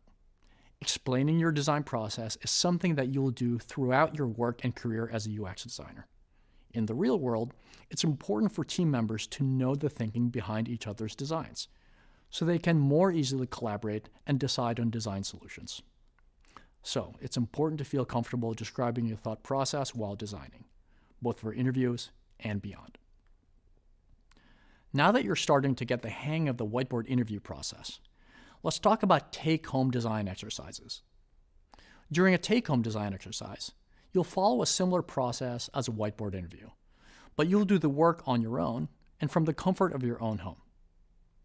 You might have anywhere from 12 hours to multiple days to come up with ideas for design based on a specific prompt. Just like with a whiteboard exercise, you want to pay careful attention to what's being asked of you and clarify the task if needed. Read the instructions thoroughly and carefully. After the take-home design exercise ends, you should be ready to present your design solution. In many cases, you will be asked to present your take-home design exercise as part of your second round of interviews or in front of a panel of interviewers. And that's it. Using what you've learned thus far, you should be ready to handle almost any type of interview you come across. Before moving on to the final part of this course, take some time to prepare for interviews. The more time and effort that you put into preparing, the better the interview will go.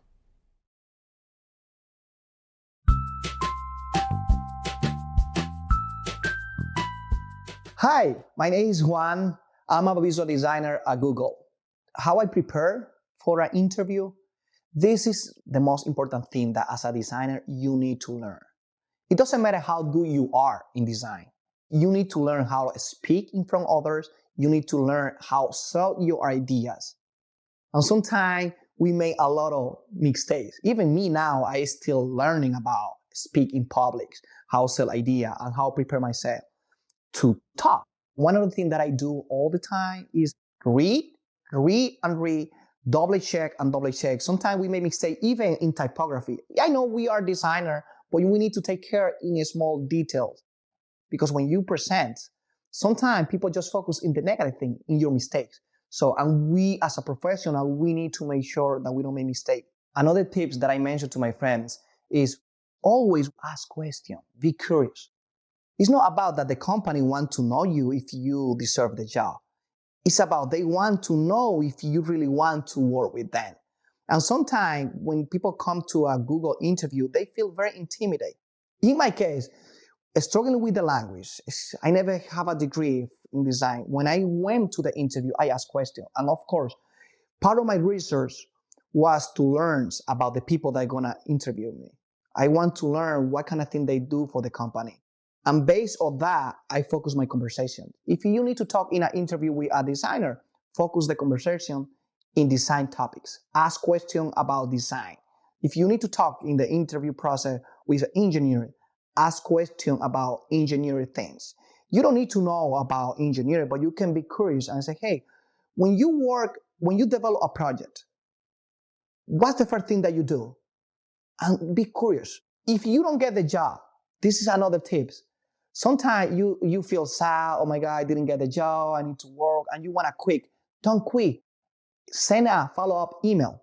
Ask the recruiter why you didn't get the job in a friendly way because you want to improve for the next opportunity with other company. If you get the job, the same, send a follow-up email saying thank you for helping me in the process. Maybe to learn what you did well. It's really important to send a follow-up email after interview if you get or not the job. When you complete the certificate program, which you're very close to doing, I want you to have all the tools necessary to find a great job. Lots of UX designers find work with companies in need of long-term design solutions. Other times, UX designers find work on their own as freelancers. A freelancer is a person who is self-employed, runs their own business, and isn't committed to a particular client long-term. A lot of organizations rely on freelancers as part of their workforce. It's very common for companies to hire designers to work on projects that end once the project's goals are achieved. The freelance designers can then work on other projects with other clients. Once you've worked with a client, depending on their needs and how happy they are with your work, they could turn into long-term recurring clients. This offers some additional benefits that can make freelancing easier, such as having to spend less time finding other clients and developing contracts. So, let's talk about why someone might choose to become a freelancer. First, being a freelancer means working for yourself. You can choose to work only with certain types of clients or projects and decide your work hours. Although working for yourself also means you're responsible for marketing, finance, operations, and all other business needs, for many people, the flexibility of freelancing is important.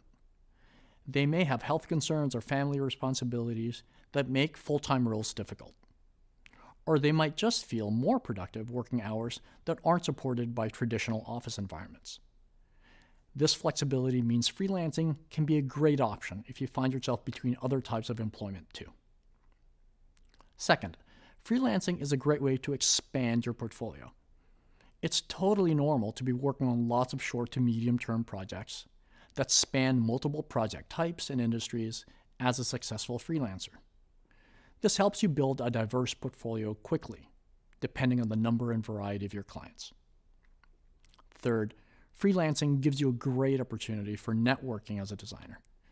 When you freelance, everyone you meet is another opportunity to promote your work, get new clients, and expand your network of working professionals.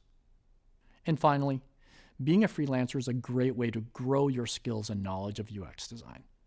With each opportunity, project, and connection comes a new set of challenges to learn from. Now that you have a good idea of what it's like to be a freelancer, let's explore how to start setting up your freelance business. In the next few videos, we'll cover creating a business plan, finding clients, and landing projects. Meet you there.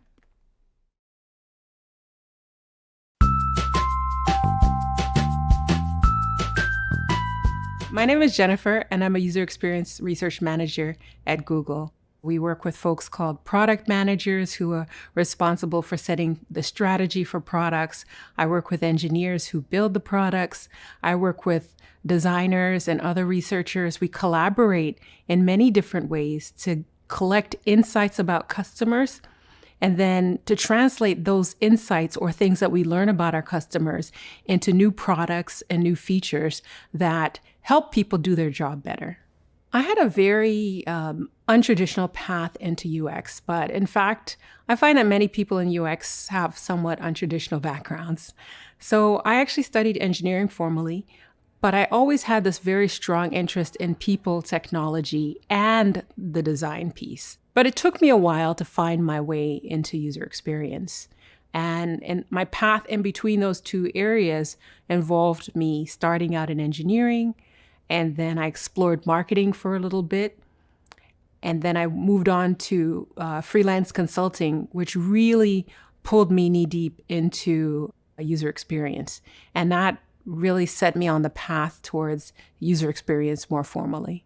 As a freelancer, I initially started out doing many different things for organizations. So I was doing project management, I was, helping them with office management as well, but then also helping them with websites. And as I got better and better and got more clients, I started to specialize more and more in just the user experience portion, just websites or web-based applications. And so what that looked like is I started out with one client. Eventually, I had 3 or 4 clients, usually 2 to 3 clients at a time. Everything that you do as a freelancer is a tremendous growth opportunity. And you fundamentally make the choice about all the projects that you work on. And so you have this opportunity to really try a variety of projects. Many of the times, they could be projects that are outside of what you're very familiar with. So that's one opportunity. Another opportunity actually is the opposite of that. As a freelancer, you have the opportunity to specialize. I had a background working with nonprofits and social enterprises. And so while I did do work for many different kinds of organizations, I found my special niche really working for nonprofits and social enterprises. And that community really gave me the opportunity to build my network. The scariest thing for me as a freelancer was getting started. I had pretty much been used to having standard traditional jobs most of my life. And even though I did side projects here and there, for me to take that leap and be completely dependent on freelancing was a big stretch. And so that idea of leaving behind kind of the security of a stable, regular income was really, really frightening. But at the same time, the opportunity of trying to do something solo, trying to do something where I could pretty much pick the kinds of projects I wanted to target, I could learn and grow in any direction that I wanted. All of those things really kind of offset the fears that I had about making this major leap. Take on as many projects as you can. Variety really is the spice of life in this domain. There are so many different things you learn from each and every project. It's very important as a designer for you to have a good portfolio, a portfolio that demonstrates the breadth and depth and the height of your work. And the only way you can get there is by taking on as many projects as you can. Now that you have an idea of what it's like to work as a freelancer, let's explore how you can make a business plan. A business plan is key to establishing who you are as a freelancer and what your client should expect from you. In this video, we'll cover a list of questions that you should be able to clearly answer as you build your business plan. Keep in mind, these questions don't have to be answered in any particular order, but the more of these questions that you answer, the better you'll understand your business. So let's get started. First, what's your brand identity? Talk about who you are to potential clients interested in your services or any partners you're trying to recruit to help you. A brand identity isn't just a name and logo. It's what you stand for and how you want clients and customers to feel about you. What problem are you solving for your clients? One thing we've talked a lot about in this program is how versatile UX can be. It's important to showcase how you can help your clients and what kinds of user problems you can solve. Maybe you're good at upfront research and brainstorming effective ideas. Or maybe you're an expert in wireframing and prototyping for testing. Or maybe you provide end-to-end solutions and services. Whatever it is, being clear to potential customers about the problems you can solve for them is important to building a strong freelance business. What specialized solution are you providing? To go along with the type of problems you're solving, can you also provide a unique business solution?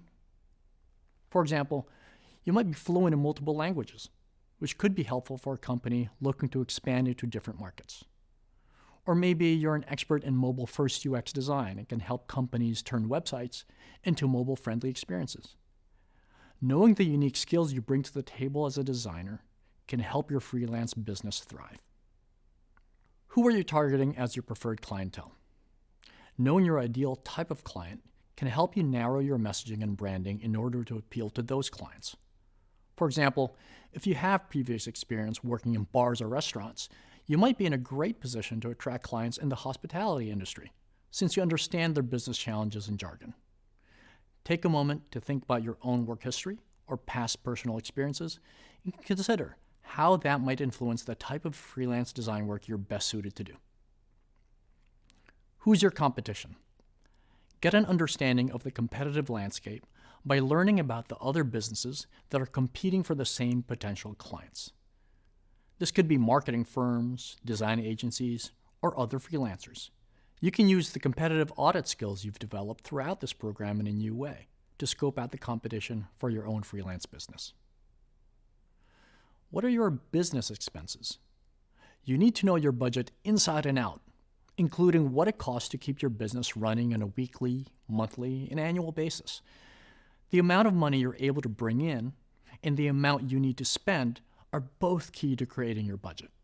Everything from your equipment, internet and phone bills, and rent should be included. So should your operation costs like advertising, marketing, and billing, and working with other people like partners, employees, and vendors. How much are you going to charge for your services? Your cost, also known as your rate, should be one of the last questions you answer because it needs to account for the market rate for similar services and your expenses. Your rate should be fair but competitive and still cover your expenses. Successful freelancers can make a very comfortable living by providing high-quality, specific services that they charge at a high but fair rate for the market. It's possible to reach this level of success, but it's not easy or quick, so be prepared to put in some work. And last but not least, what's your overall goal? Pick a goal that's aspirational but attainable, that you could accomplish in a reasonable amount of time, like in 3 to 5 years. For example, your goal might be to hit a certain amount of annual revenue, to work with a particular brand that you admire, or to build a broad portfolio of work that you're proud of. Whatever it might be, it's good to have a longer-term goal that can help guide your short-term decisions. That's it. You now know all about how to create a business plan for your freelance work. Having a detailed vision and a great business plan can keep you on the right track and help you land your first client. Let's discover how in the next video. Hi, with your business plan in place, it's time to learn how you can start finding clients as a freelancer. Let's begin by defining the type of work that you see yourself doing as a freelancer. There are a lot of ways to freelance. You can work alone. This option will give you the most freedom, but the most responsibility. You can partner with a web developer. Working with a partner generally means collaborating on the creative work and making decisions together. There's a lot to be gained from a partnership too, such as technical know-how or additional connections to clients. Or you can work with a freelance marketplace like Fiverr, Wix, or TopTool.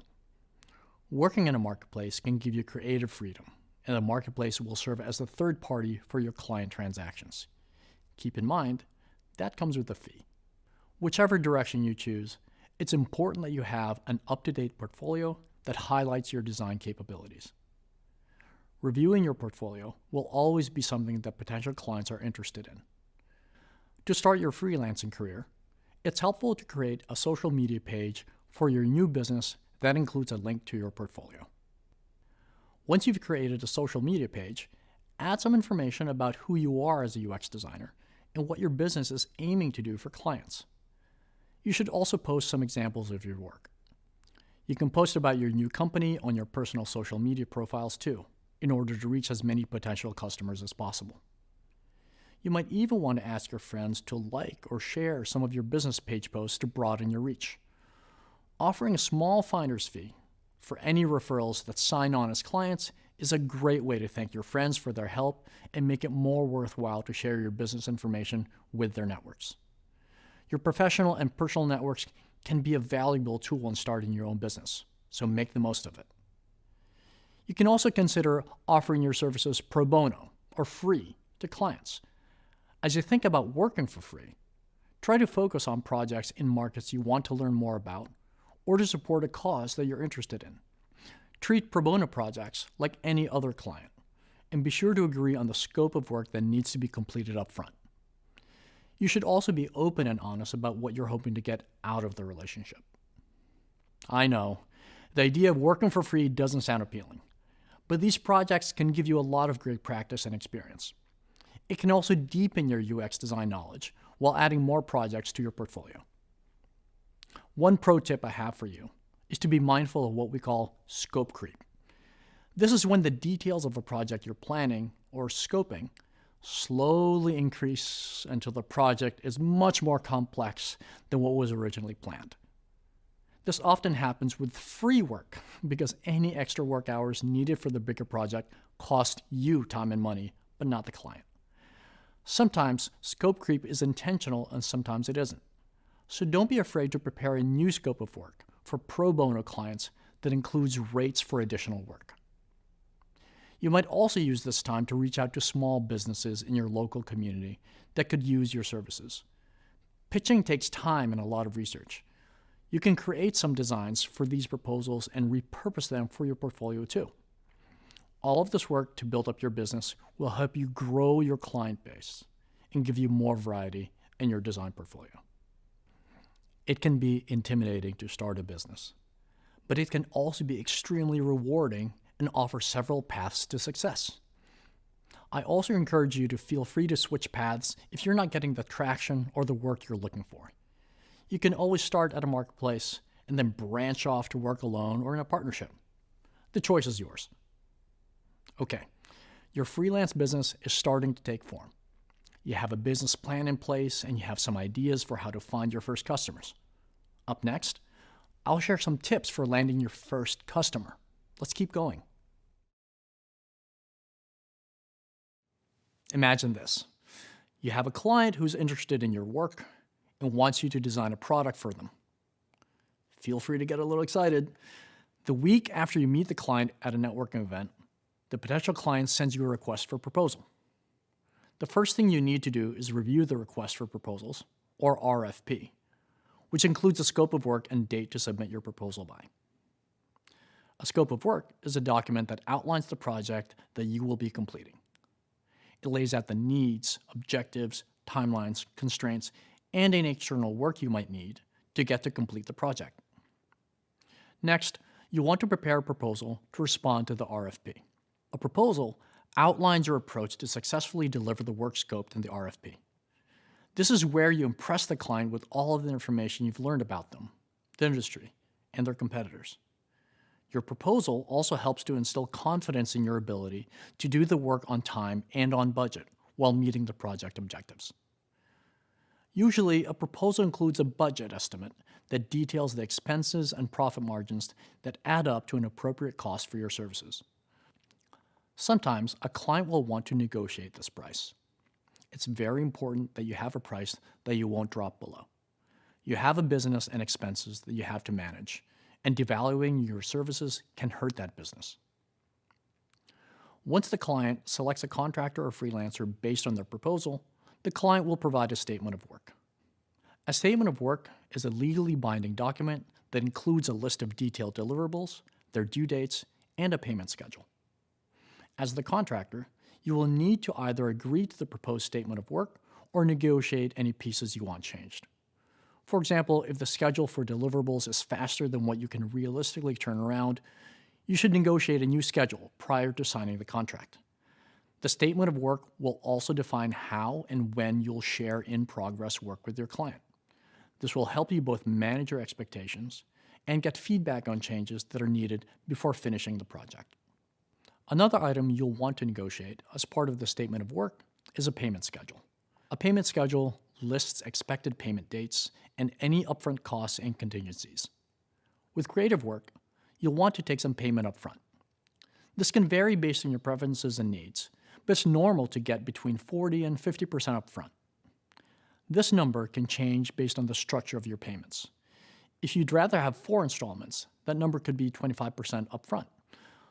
Though there are many ways this works, just make sure that you are paid for the work that you do. Now that you've got a better idea of the work and payment schedule, it's time to review the SOW. In some cases, the client might provide the SOW for you to sign. In other cases, you might draft the contract yourself. If you need to draft the contract yourself, there are sites like Nolo, LegalZoom, and Web Design Law that have contract templates and clearly describe the process of creating legally binding contracts. For more complicated projects, it might be better to hire a contract lawyer to draw up your agreement. Now it's time to agree on the contract and sign. Once you and your client have both signed the contract, you can give your new client an invoice for the agreed upon down payment. When you get your first payment, it's time to get to work and meet your deadlines. First clients are great. Sure, it can be a little stressful, but landing your first client is important for your new business. Word of mouth is one of the most powerful tools you'll have. Your first clients can refer colleagues to your services, and they might even agree to give you a shout out on their own social networks or website. Or, in an ideal world, your first clients might come back to you for repeat business. Good luck with your new clients. You're going to do great. It might be hard to believe, but that's it for this part of the course. You now have the skills you need to enter the professional world of UX design. In this part of the course, you prepared your portfolio for job applications. Next, you explored the UX design interview process. You learned how to conduct pre-interview research about the job and company you're applying to. Then, you got to know different types of interviewers and develop strategies to build rapport with those interviewers. After that, you learned how to structure your responses to interview questions using the STAR method. We also explored some common types of UX design interview questions, including an elevator pitch, a portfolio presentation, a whiteboard exercise, and a take-home design exercise. Finally, you entered the world of freelancing. You created a business plan, and you learned how to find and land your first customer. You've added so many tools to your UX design toolbox during this part of the course. You are now ready to conquer the world of job applications, interviews, and even freelancing. You're ready to take the next step into the field of UX design, no matter what that step might be.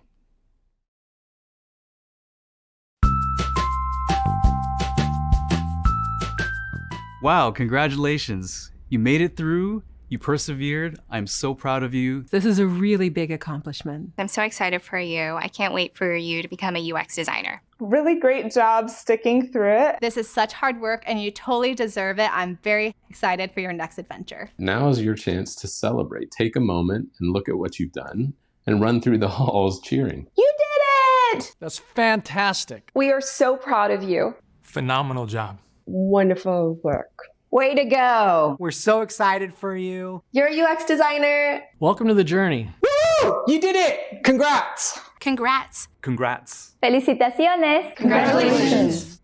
This is just the first step to a long-lasting, wonderful career in UX design.